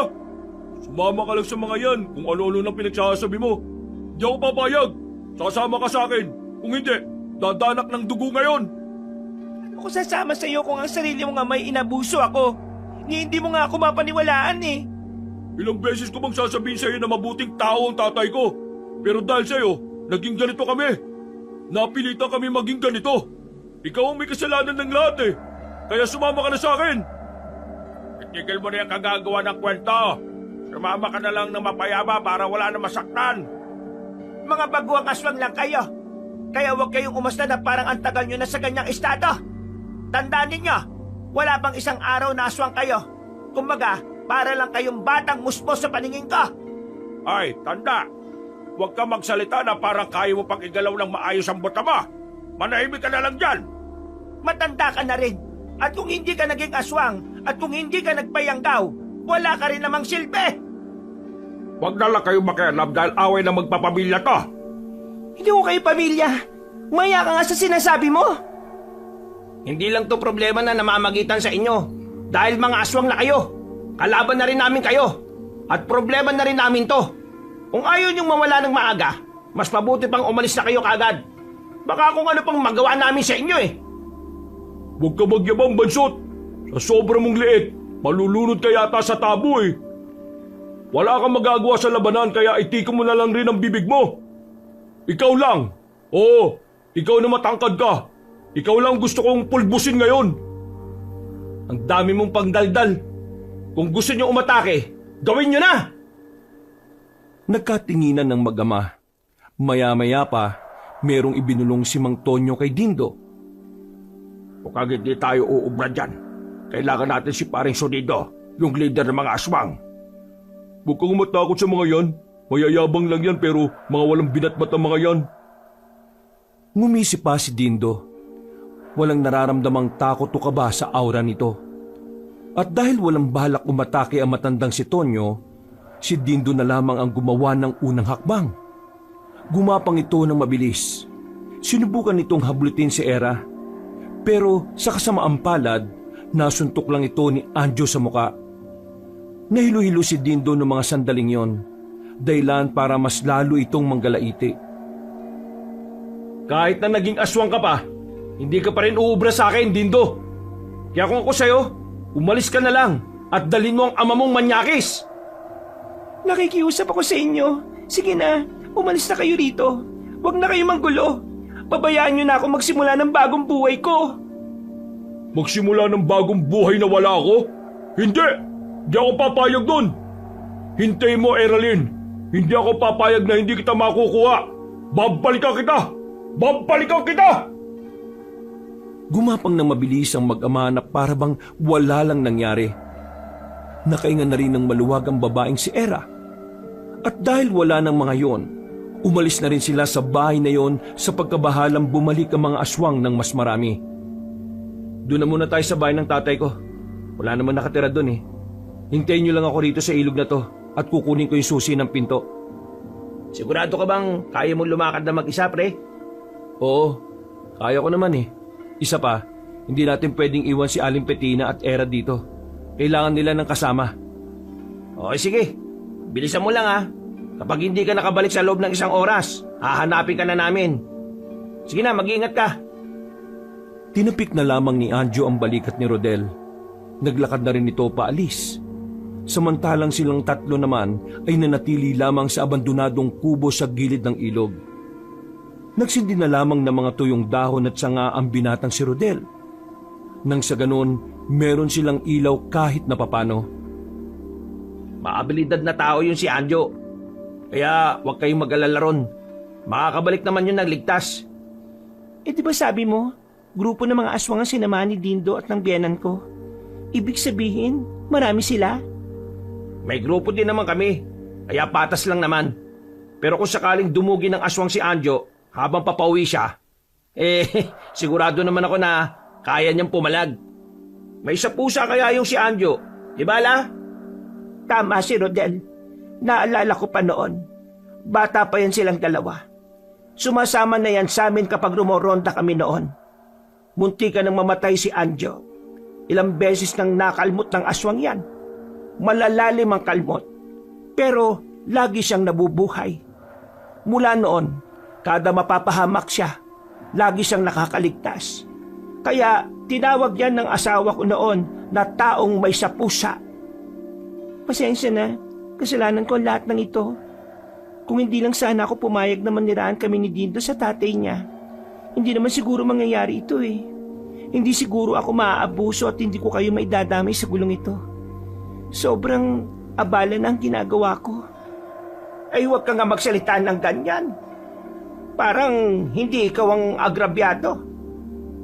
Iha, ikaw ang biktima sa lahat ng kalokohan na mag-amang yon. Wala kang kasalanan. Lahat ng nangyayari ngayon, resulta ng kasamaan nila. Kaya ikaw, huwag mong sisihin ang sarili mo. Huwag ka mag-alala. Matatapos din naman lahat ng ito eh. Kapag nakabalik ka na ng Maynila, kami na ang bahala sa mag-ama para hindi ka na nila masundan. Bakit? May tsansa pa bang makasunod pa sila ng Maynila? Eh, syudad na nun sa amin eh. Era, walang pinipiling lugar ang mga aswang. Kahit syudad pa yan, kaya nilang makibagay at magpanggap na tao. Mas mahirap pang malaman kung aswang ang kaharap mo kapag nasa syudad eh. Alam mo kung bakit? Sa dami ng tao sa Maynila. Iisipin mong lahat ng mga naroon eh, normal. Kesyo, moderno na doon kaya malabong may aswang na mapadpad. Kung sa bagay may tama ka naman. Pero gusto ko lang din malaman, paano pa matitigil ang mga aswang? At talaga bang malaki silang problema sa mga tao? Noong araw, ang mga aswang, kalaban talaga ng mga tao. Pumapas lang sila ng kahit na sino. Bata, matanda, buntis, kahit may kapansanan ay dinadamay nila. Wala silang pakialam kahit inosente ka. Basta kapag kailangan nila ng makakain, papaslangin ka nila. Ngayon, ganon na ganon din ang pwede nilang gawin. Iisa lang naman kasi ang layunin ng mga salot na yun eh. Pumatay at makakain. Pumatay at makasakop ng lugar. Pero, kaya nga nandito kami mga manunugis para kalabanin sila. Kami ang tatapos at uubos sa lahi nila. Huminga na lamang ng malalim ang babaeng si Era. Nagkaroon siya ng lakas ng loob dahil sa sinabi ng maglola. Makalipas lang ang halos kalahating oras, nakabalik na rin ang lalaking si Anjo.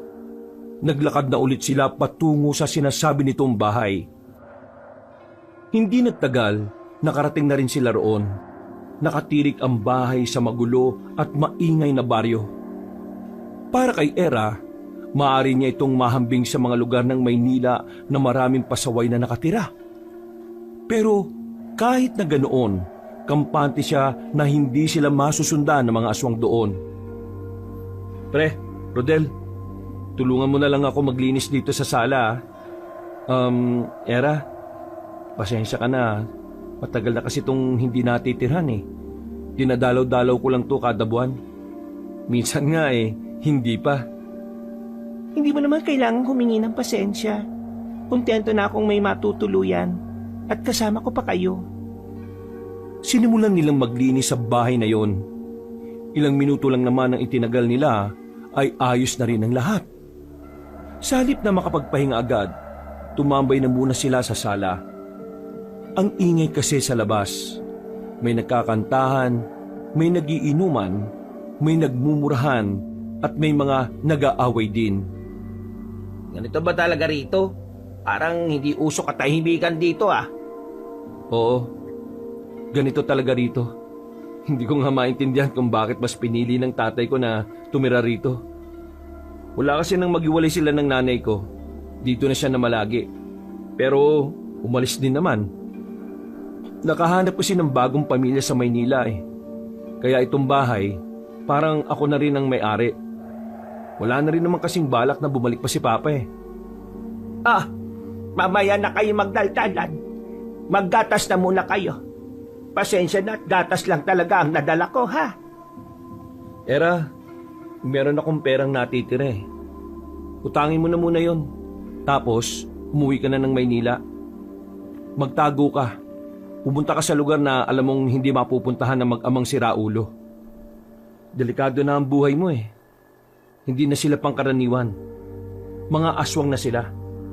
Kaya naman, kung hindi ka aalis dito, paulit-ulit lang nilang matutunto ng kinaroroonan mo.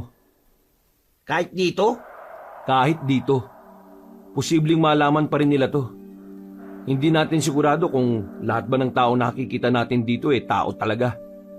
Baka merong iba dyan, aswang pala't kaanib nila. Huwag ka mag-alala, Anjo. Babayaran kita. Huwag mo na munang isipin ang bayad. Isipin mo kung paano ka makakaalis. Siguradong magiging mahirap ang pagluwas mo, Era. Kakalat sila para hanapin ka. Lalo na't natitipuan ka rin ng pinuno ng mga aswang. Ibig sabihin, may gusto rin sa kanya si Mang Sunido? Hindi gustong mapangasawa o ano paman ha. Natitipuan siya ng pinuno ng mga aswang na kainin. Yun ang sabi ng mga kasama natin na nagmanman sa matandang nangyayanggaw. Napalunok na lamang ng laway si Era. Mas lalo pang sumakit ang ulo niya nang malaman niya yon. Pakiramdam niya, isa siyang sariwang isda na pinag-aagawan ng mga mamimili. Lumipas ang gabing yon nang walang nagiging problema. Nakatulog ng maayos ang babae. Kinabukasan ng magising siya, nakahanda na ang pagkain sa sala. Sabay-sabay silang nag-almusal. Noong mga sandaling yon, ay pakiramdam niya parang naging normal ang lahat. Pero kakong tanghali, sinabi na sa kanya ni Anjo na kailangan na niyang umalis. Ihahatid na sila ng dalawa sa terminal. Sinong kasama ni Aling Petina rito sa bahay? Huwag mo nang intindihin si Lola. Kanina naalaman niya, meron pala siyang kakilala rito. Nagawa pa nga makipagchismisan kanina eh. Ayos lang ako rito. Huwag mo akong intindihin. Ang isipin mo ay ang kaligtasan mo. Tumango na lang ang dalaga. Matapos maligot makapagpalit ng damit, nilisan na rin nila ang baryong yon. Sakay ng tricycle, patungo na sila sa terminal. Malayo-layo yun kaya naman matagal-tagal ang kanilang biyahe. Ilang daan din kasi ang medyo malubak kaya mabagal lang ang takbo ng kanilang sinasakyan. Makalipas ang halos 1 oras, sumuko na ang tricycle dahil sa ilang beses na pag-alog. Tumirik ito sa kalagitnaan ng kanilang biyahe. Napapakamot na lamang ang matandang driver. Wala na tayong magagawa. Kailangan natin maglakad. Sakaling may dumaan na tricycle parahin na lang natin. Malapit na lang naman na tayo Huwag mo nga lokohin si Era. Malapit na pinagsasabi mo dyan. Malayo pa tayo. Baka abutin tayo ng 4:00 sa paglalakad. Ayos lang. Sanay naman ako maglakad Tahimik lamang silang naglakad sa gilid ng kalsada. Hindi pa sila nakakalayo. Nakita nilang napaandar na ng matandang driver ang tricycle. Pero sa halip na pasakayin sila, umandar ito pabalik. Uy, si Raulong yun Mukhang niloko lang tayo na nasira yung tricycle. Ayaw lang talaga tayong ihatid kasi malayo. Di sana, hindi na lang siya pumayag kanina. Nagbayad naman tayo ng tama Hayaan mo na. May mga ganun talaga. Kung sa bagay, yung asawa at biyenan mo nga Rodel, para kang timang. Hindi. Ayos lang naman. Totoo naman kung ano man ang sasabihin niya. Buti na nga lang at nakilala ko kayo Kung ako sa'yo, umanap ka na lang ng ibang lalaki.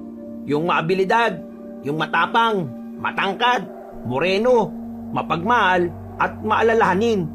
Yung kagaya ni Anjo. Uy, manahimik ka nga. Hindi nakakatulong yung pinagsasabi mo sa kanya Di wag. Ayaw pa Nagkibit balikat na lamang din si Era ng mga sandaling yon. Maya-maya pa, biglang kumulimlim ang kalangitan. Dumilim ang paligid kahit na 3:00 pa lang naman. Napansin ni Era na parang naging seryoso na ang reaksyon ng mukha ng magkaibigan. Bagay na nagdulot din naman ng pangamba sa kanya. Bakit? May problema ba? Ayaw niyo bang mabasa ng ulan? Hindi ulan ang iniisip namin. Kapag makulimlim ang ulap, nagdudulot ito ng kadiliman sa paligid. Mga sandaling maaaring samantalahin ng mga aswang. Kung tutusin, pwede naman sila sa liwanag eh. Pero mas mabibili sila kapag hindi pa oras ng gabi pero madilim na. Hindi na namalaya ni Era ang pagtindig ng kanyang mga balahibo. Kinikilabutan na naman siya. Nakakaramdam na naman siya ng matinding takot. Pero pilit niyang ikinakalma ang sarili niya. Sinisimulan na rin niyang magdasal na sana walang mangyaring masama sa kanila. Pero pagdating nila sa dalawang kalsadang paliko, dito na sila napatigil. Hinila ni Anjo ang dalaga, papunta sa likuran nila ni Rodel. Bakit? May nararamdaman kami. May mga presensya ng aswang. Paano nila tayo nasundan? Hindi nila tayo nasundan. Nandito na talaga sila sa dinaraanan natin. Kailangan natin makapagtago. Pre, dito tara! Bilis! Agad silang gumilid. Pumasok sila sa mga nagtataasang halaman at nagtago sa kumpul-kumpul na malalapad na dahon. Walang nagsasalita kahit isa sa kanila. Nakikiramdam lamang sila. Pre, ako starter. Basta bantayan mo muna si Era. Baka masalisihan tayo eh. Era, ikaw ang uunahin nila dahil alam nilang hindi ka manunugis. Kaya, ito, hawakan mo ito. Sakali lang na hindi kita mabantayan, gamitin mo ang punyal na yan, okay? Tinanggap ng babae ang punyal. May kabigatan yon. Pero tinatak niya sa kanyang isipan na kahit na anong mangyari, gagawin niya ang makakaya niya para makatulong. Mga ilang sandali pa, narinig na lamang nilang meron ng mga boses sa paligid. Ang kanilang pinagtataguan pala ay ang mismong daraanan ng mga aswang. Nagmamadali silang gumapang papunta sa ilalim ng mga halamanan. Sinamantala nilang makakapal ang dahon doon para makapagtago sila. Visit namang sonido. Suga pa! Palibasa, napapalot na kaya madamot sa pagkain eh. Nakalagpas na sana ang mga aswang sa kanila, pero napaaray na lamang si Rodel nang maramdaman niyang gumapang ang malalaking langgam papasok sa kanyang singit. Para siyang bulating inasinan nung mga sandaling yon. Nang matanggal na niya ang langgam, napansin na lamang nilang nakatingin na sa kanila ang mga aswang. Buti na lamang ay nakapag-isip kagad ng paraan si Anjo para magkaroon sila ng palusot. Magandang hapon po. Huwag niyo kaming intindihin.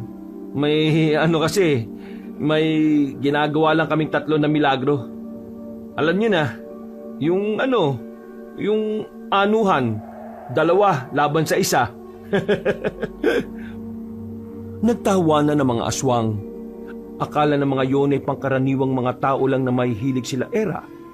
Si Era naman ay sinakyan na lang din ng sinasabi ni Anjo. Yun lang ang nakikita nilang paraan para hindi sila pansinin ng mga aswang. Oo, ang sarap kasi kapag dala-dalawa eh. Kaya kung ayos lang, abante na po kayo para makapagsimula na rin kami. Muling nagtawanan ng mga aswang, pero isa sa mga yon ang nanatiling seryoso. Nakatingin sa kanila na masama, na parabang inaalam kung nagsasabi ba sila ng totoo o hindi. Mga ilang sandali pa, nakita na lamang ng seryosong aswang ang hawak-hawak ni Era na punyal. Itong punyal, wala to. Ang tawag dito props. Ginagamit talaga to ng mga kagaya namin. Para, alam niyo yun, para may kakaibang thrill yung anuhan. Pero unti-unti nang naging seryoso ang lahat ng aswang. Sa puntong ito, alam na nilang hindi natutuwa sa kanila ang mga yon. Pre, mukhang kailangan na nating tumakbo. Hindi pinagtuunan ni Anjo si Rodel. Sa halip ay binuksan nito ang maliit na bag. May ibibigay pala ako sa inyo. Regalo ko para sa abala. Isang garpo na may lamang katas ng bawang ang naroon. Binato ni Anjo ang katawan ng nyog para mabasag yun. Nang kumalat ang katas ng bawang, naubo-ubo ang mga aswang. Sinamantala na nila yon para makaalis at makatakbo. Dali, bilis! Tara na! Hawak-hawak ni Anjo ang kamay ng babaeng si Era. Wala na siyang pakialam kung ano pa man ang sumasabit sa muka, sa leeg, sa katawan nila. Nakalayo naman sila sa mga aswang, pero hindi nila inakala na magagawa pa rin sila nitong sundan nang makarating na sila sa kalsada. Ito na nga ba sinasabi ko eh. Sira ulo ka kasi. Kung hindi ka sana nag-ingay, eh di sana walang ganito. Ikaw kaya kagatin na malalaking langgam sa itlog mo. Di ka ba aray? Masakit pa nga rin hanggang ngayon eh oh. Huwag na kayong magtalo. Tingnan nyo, naglalabasan na sila ng mga dila nila. Naglalaway na rin sila oh. Nakakatakot. Huwag ka lang lalayo sa akin. Kahit na ano mangyari, dito ka lang. Naintindihan mo ba ako? Oo, naiintindihan ko naman. Umangil na ang mga aswang. Takam na ang mga yon.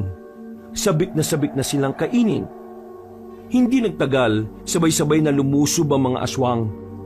Si Anjo naman ang nagbasag ng kinatasang bawang. Napalayo agad ang mga aswang at sandaling sumakit ang mga ilong at mata. Sinamantala ni Rodel ang pagkakataon. Pinag-aatake niya ang mga yon. Pinagtatatagan niya ng itak. Ay, ako naman po. Biglang may lumitaw na aswang sa likuran ni Era. Buti na lang ay naglakas loob itong gamitin ng punyal. Nagawa niyang daplisan sa mukha ang aswang na nagtangkang makalapit sa kanya. Yan! Ganyan nga! Tama ang ginagawa mo! Pre, mauna na kayo. Susunod na ako. Sigurado ba siya? Tara na! Bilis! Iniwan nila ang binatang si Rodel. Nakalayo naman agad ang dalawa at nakapagtago sa tambakan ng mga sirang sasakyan. Hingal na hingal si Era. Palingon-lingon sa likuran sa takot na baka bigla na namang may lumitaw na aswang. Paano si Rodel? Baka mapahamak siya. Isa lang siya pero 7 ang kalaban niya. Huwag kang mag-alala. Napuruhan naman niya ng katas ng bawang eh. Malaking bentahin na yon. Makakasunod siya rito. Sa ngayon, pahinga na muna tayo. Sigurado ka? Baka mamaya maging kwento na lang si Rodel. Anong maging kwento lang? Maging kwento. Baka mamaya mamatay siya at puro alaala na lang ang mababalikan natin sa kanya. O kumalma ka. Magtiwala ka kay Rodel. Sa amin, normal lang na ginagawa to. Kapag sinabi ng kasama mo na mauna ka na, sumunod ka na lang para walang maging problema. Huminga na lamang ng malalim ang dalaga at sumandal sa gilid ng drum. Nang muli silang sumilip, nakita nila ang lalaking si Rodel na nakatingin na rin at sumisipo lang si Anjo para abisuhan si Rodel kung nasaan sila. Ayos ka lang, pre? Oo naman. May mga daplis pero wala to. Sigurado ka ba? Oo, ayos lang. Eh yung mga aswang, Patay na yung 5, pero yung 2, pinatakas ko na muna. Natatay na ako eh. Saan pa pwedeng tumae dito? pambira ka namang tao ka oh. Doon ka tumayo sa dilim. Magpunas ka ng puwet mo ha. Matapos makadumi ni Rodel, ay pansamantala na muna silang tumigil sa lugar na yon. Nagpahinga at naglinis ng sugat. Tuluyan na silang hindi nakalis. Napurnada ang dapat sana ay pauwi na ang dalaga sa Maynila. Dakong 8:00 ng gabi, nagdesisyon na magkaibigan na bumalik na lamang ulit sa bahay ng ama ni Anjo. May napadaan na truck. Sinubukan nilang pakiusapan niyo na dalhin sila sa terminal, pero salungat ang ruta nito kaya umuwi na lamang sila. Nang makarating na sila sa baryo, nagtataka silang 3. Tahimik kasi ang lugar. Himalang walang nagkakantahan, walang nag-aaway at walang nagsisigawan. Naging kahina-hinala na yun para sa 2 lalaki. Kaya naman inihanda na rin nila ang kanilang daladalang itak. Kumapit na rin ang babae sa damit ni Anjo dahil sa kaba. Nang makapasok na sila sa baryo, nagtataka sila kung bakit walang mga tao sa labas ng bakuran. Lahat ng bahay ay nakasarado. Mga naiwan pa ang kagamitan sa labas. Mukhang may nangyaring kakaiba rito ah. Hindi kaya nakarating na rito yung mga aswang? Rodel, ang lola mo. Mas lalong nagmadali ang 3 na makarating sa bahay na kanilang tinutuluyan. Nang makarating na sila roon, ay laking gulat nila nang madatnan na nila si Mang Tonyo at si Dindo. Kasama ng dalawa ang tinuturing na pinuno ng mga aswang na si Mang Sunido, ang matandang nangyayanggaw. Sinasabi ko na nga ba't hindi ka makakatiis eh? Ano Era? Babalik at babalik ka rin sa akin. Anong ibig sabihin nito? Bakit kayo narito? Hindi ba halata? Narito kami para kunin ka. Pero para pumayag ka kagad, meron kaming inihandang kakaibang eksena. Nakita na lamang nila ang matandang si Petina na kinakaladkad ng mga aswang palabas ng bahay. Bihag-bihag na palayo ng mga aswang noong mga oras na yon. Kaya naman, kagad na nag-init ang ulo ni Rodel. Pero wala namang itong magawa. Isang pagkakamali lang nila, maaaring malagay sa alanganin ng buhay ng matandang si Petina. Simple lang naman ang gagawin natin. Ibigay nyo sa amin ang babaeng yan. Ibibigay din namin na matandang nilulumot na ito. Kung makasabi ka ng nilulumot, ikaw nga ay mukha ka ng inaagnas. Sinampal ni Mang Tonyo ang matandang babae. Lalapit sana si Rodel pero pinigilan nito ni Era at Anjo. Huwag mo saktan ng lola ko! Tatanggalin ko ng suntok yung natitira mong ngipin! Pre, kumalma ka. Buhay ng lola mo nakataya rito. Sa ngayon, wala kayong ibang magagawa kundi ang pumayag sa gusto namin. Kung hindi, lalabas ang laman loob na matandang to. Sumama ka na lang sa amin ng mapayapa, iha. Sigurado makakasama nila ng ligtas at buhay ang matandang ito. Ayaw mo bang mamatay ang matanda ng dahil lang sa'yo? Huwag ka makikinig sa kanya, iha. Ayos lang ako. Matanda na ako. Ikaw, bata ka pa. Marami ka bang magagawa sa mundo kaya unahin mo ang sarili mo. Hindi po. Hindi po kayo dapat nadadamay sa gulo namin. Anong sinasabi mo, Era? Yan ang gusto ko sa iyo, Eri. Napakalambot ng puso mo. Pero tama lang ang ginagawa mo. Iligtas mo ang matandang walang silbi na yan at sumama ka na sa amin. Iha, huwag mong gawin to. Kailangan mo mabuhay. Hindi ka pwedeng mamuhay na kasama ang mga demonyong ito. Masyado na pong magulo ang mga nangyayari. Matitigil lang siguro ito kung sasama na ako sa kanila. Rodel, alagaan mo ang lola mo. Anjo, mag-iingat ka palagi. Maraming salamat sa tulong ninyo. Nababaliw ka na ba? Magiging impyerno ulit ang buhay mo kapag sumama ka sa kanila. Hindi na tao mga yan. Mga aswang na yan. Ngumiti na lamang ng papilitang babae. Lumapit na rin ito kay Dindo. Saka naman pinakawala ng mga aswang ang bihag nilang si Aling Petina.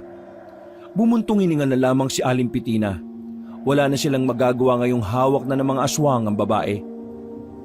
Ngayong maayos na nagkapalitan, pwede na kaming umalis. Pasalamat na nga kayo, hindi namin kayo dinumog dito eh. Sandali lang, Tonyo, Dindo. Bakit? Ano bang sunod na gagawin? Baka nakakalimutan yung akong pinuno ng mga aswang. Ano naman sa ngayon? Ako ang pinuno. Kaya ang babaeng yan ay dapat sa akin mapunta. Natawa ng malakas ang binatang si Dindo sa kanyang narinig. Hindi ito makapaniwala sa sinabi ng matandang si Sunido. Lumapit si Dindo kay Mang Sunido at saka nagsalita ng maangas. Anong tingin mo sabi ng tatay ko? Tauhan mo? Bata-bata mo? Malamang oo. Ako ang pinakamataas sa lahat. Ako ang gumawa sa inyo. Ako ang pinakamalakas na aswang. Ano akala mo sa akin, tanga? Siguro kailan lang ako naging aswang, pero hindi ako kahapon pinanganak. Mang Sunido, hindi ka naman aswang eh. Tao ka lang na may kaalaman sa pangyayanggaw. Nanlaki ang mga mata ni Mang Sunido ng mga sandaling yon. Umangil naman ang mga aswang dahil sa sinabi ni Dindo noong mga oras na yon. E di niloloko mo lang pala ang mga aswang na naririto. Mga kasama, kainin nyo na ang impostor na ito. Magmula ngayon, ako na ang ituturing ninyong pinuno. Ako ang gumawa sa inyo. Kaya hindi nyo pwedeng gawin to sa akin. Hindi! Wala nang nagawa pa matandang si Sunido nang dumugi na ito ng mga aswang. Nilapa ito sa harap mismo ni Era. Halos manikip ang dibdib ng babae sa kanyang nasasaksihan. Napapikit na lamang ito. Ang sigaw na matandang si Sunido ay unti-unti ring humina. Hanggang sa tuluyan na nga itong nalagutan ng hininga. Yan, Yan ang napapala ng mga mahihina. Mga kasama, magmula ngayon, ako na ang susundin nyo ha. Ako ang mamamalakad ng samahan nating mga aswang. Ako na magpapatakbo ng lahi natin. Ngayon, isa na akong ganap na aswang. Lulubos-lubusin ko na kung ano man ang mga kaya kong gawin. Parang mababaliw na sa kakatawa ang lalaking si Dindo. Hinigit nito si Era. Tumingin ang lalaki kina Anjo. Ikaw, Anjo pangalan mo, di ba? Sa susunod na araw tayo magpatayan. Lalasipin ko na muna ang pagkakataon na nasa akin na ulit ang asawa ko. Namiss ko amoy nito eh. Kapag may ginawa ka masama sa kanya, hindi kita patatahimikin hanggang maihatid na kita sa impyerno. Kung makakalapit ka sa amin. Naglakad na rin palis sa mga aswang kasama ang babaeng si Era. Kahit na gustuin man nilang iligtas si Era, ay wala naman silang magawa. Kasama nila si Aling Pitina, na alam naman nilang mapapahamak sakaling palagan nila ang mga nilalang na yon.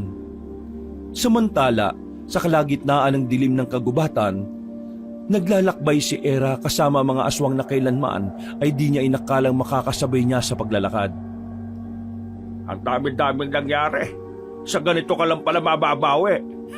Masyado mo kaming pinahirapan ah. Natawa na lamang ang matandang si Tonyo. Makalipas ang halos isang oras, narating na rin nila ang isang baryo. Ang baryong yon ang kauna-unahang sinakop ng mga aswang. Dinala si Era na mag-ama sa isang mahabang bahay. Binitiwan siya at itinulak sa papag. Dito na natin sisimulan ulit ang buhay natin. Kaya magmula ngayon, kailangan mo na masanay rito. Huwag ka mag-alala, Era. Hindi naman kita pakakainin ng pagkain ng aswang eh. Bibigyan kita ng maayos na pagkain. Pagkain ng isang tao ang lalamunin mo rito. Naging aswang lang kayo. Mas lalong sumama ang ugali nyo. Mangarap ka ng gising. Sumama lang ako sa inyo para iligtas si Aling Pitina. Pero hindi ibig sabihin nun ay may babalik natin ng dati. Tingin mo, makakaya kong makasama ang mga aswang na kagaya nyo? Tumigil ka! Wala kang karapatang mag-inarte ngayon ha. Wala kang magagawa. Ito na ang buhay na tatahakin mo. Ikaw naman ang may kasalanan ng lahat ng ito eh. Kung hindi dahil sa'yo, hindi namin maisipang sumali sa lintik na samahan na yon. Eh di sana, hindi kami naloko. Akala mo ba ginusto namin maging aswang? Hindi! Pero dahil nandito na to, paninindigan ko na lang. Total, ang lakas at ang tapang ko sa ganitong kalagayan eh. Ang lakas ng loob mong tawagin ang sarili mong matapang? Kahit kailan nga, hindi ko naramdaman ang tapang mo na ipaglaban ako sa tatay mong manyakis. Walang yaka talaga kahit na kailan! Isang malakas na sampal ang tinanggap ng babae mula kay Dindo. Napaupo ang babae sa gilid habang nakahawak sa kanyang pisngi. Dito naman. Ngayon na nga lang kayo nagkita, sasaktan mo pa. Di ba dapat nilalambing o niroromansa mo siya? Kalma ka lang, anak.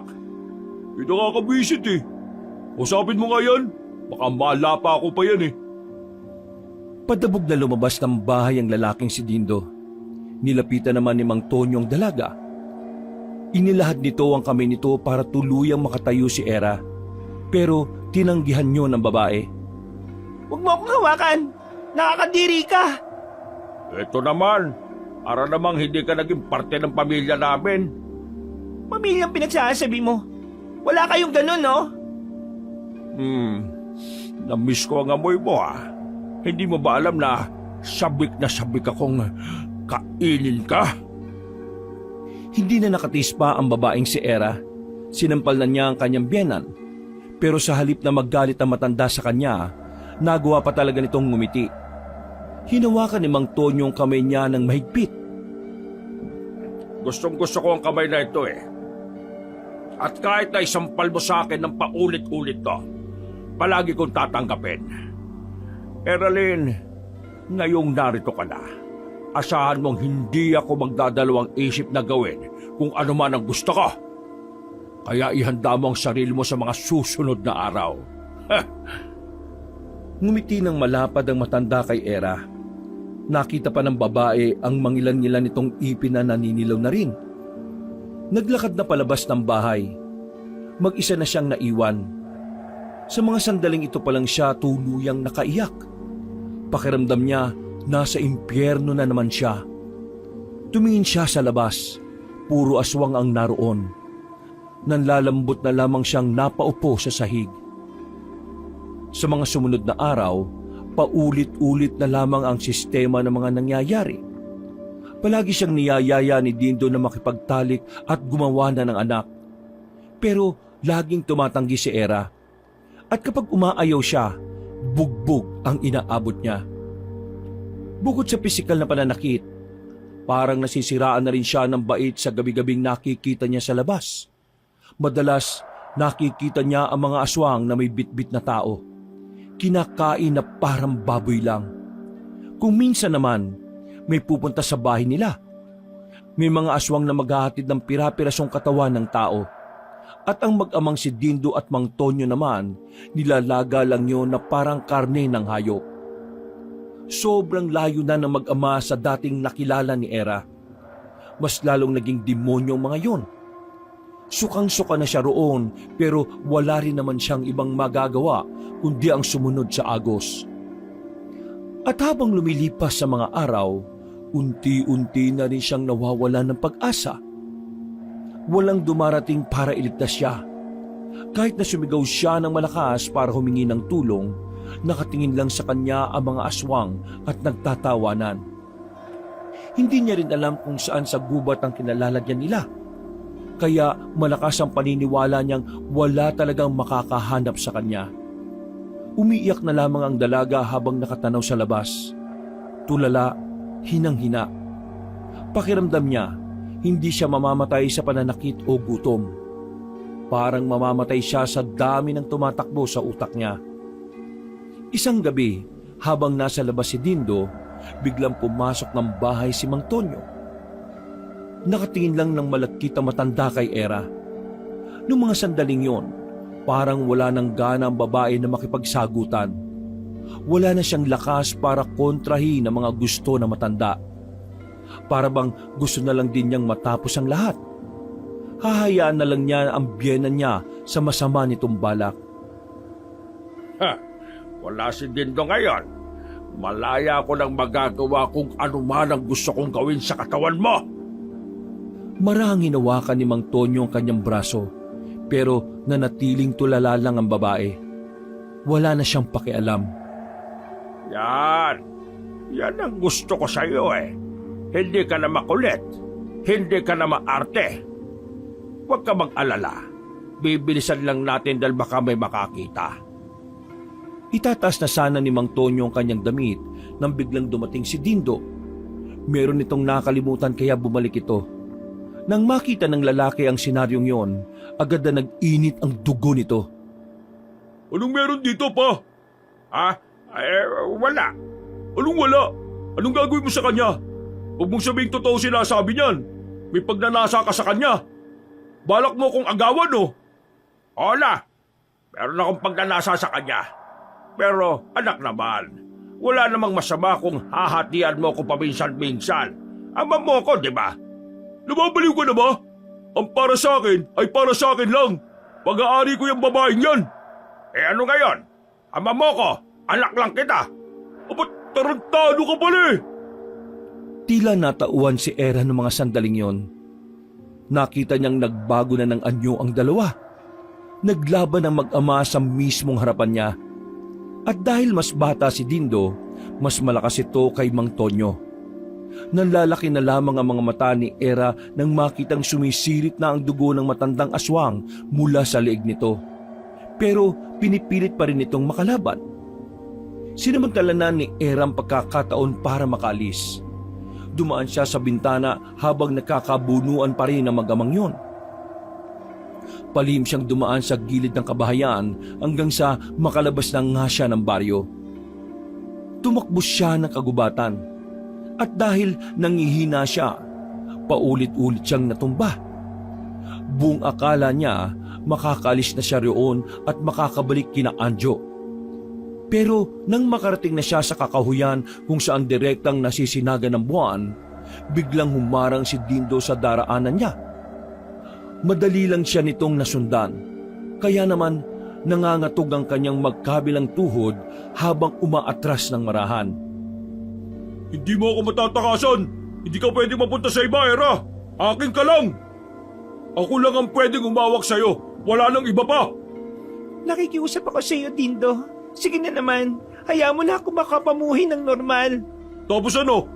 Mapupunta ka lang sa Anjo na yon? Gusto mo siya, di ba? Pwes, hindi ko hahayaang mapunta ka sa kanya.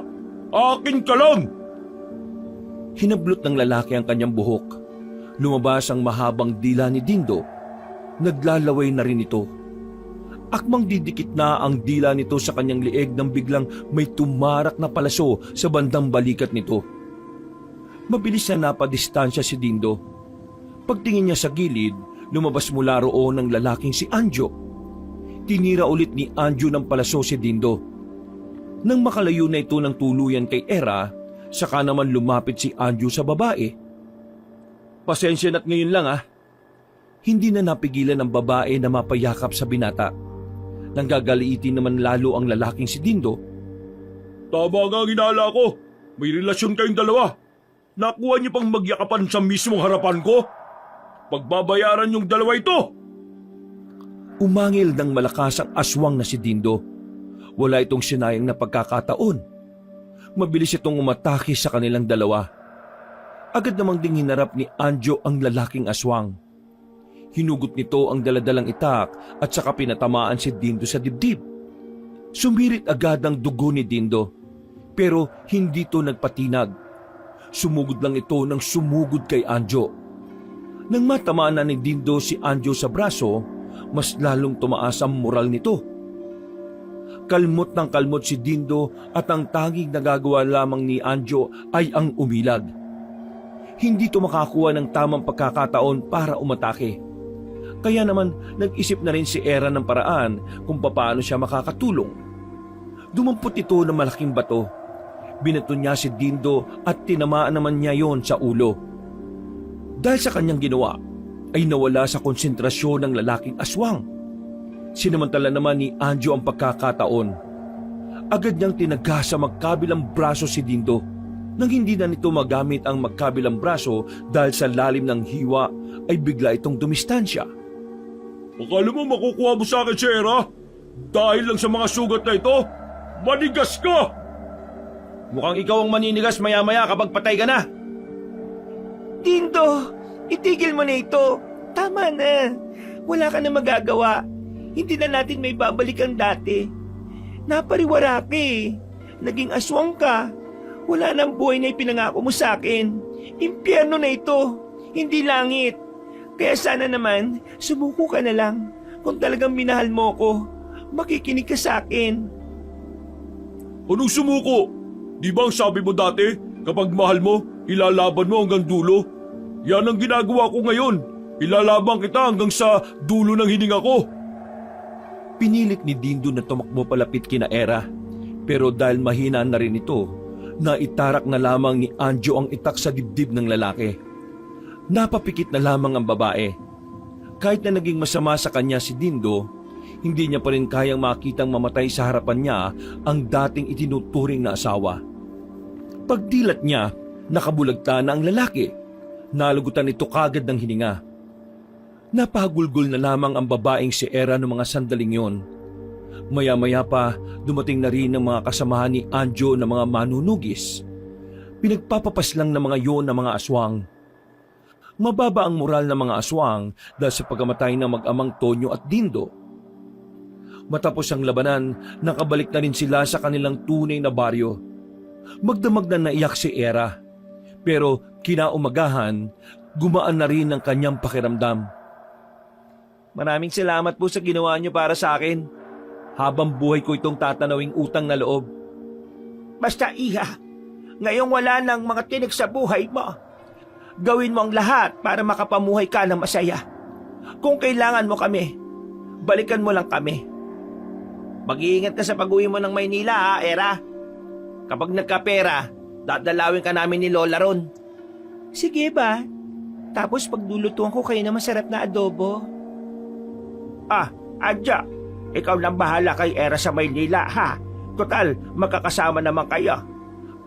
balitaan nyo na lang kami kapag naging kayo na.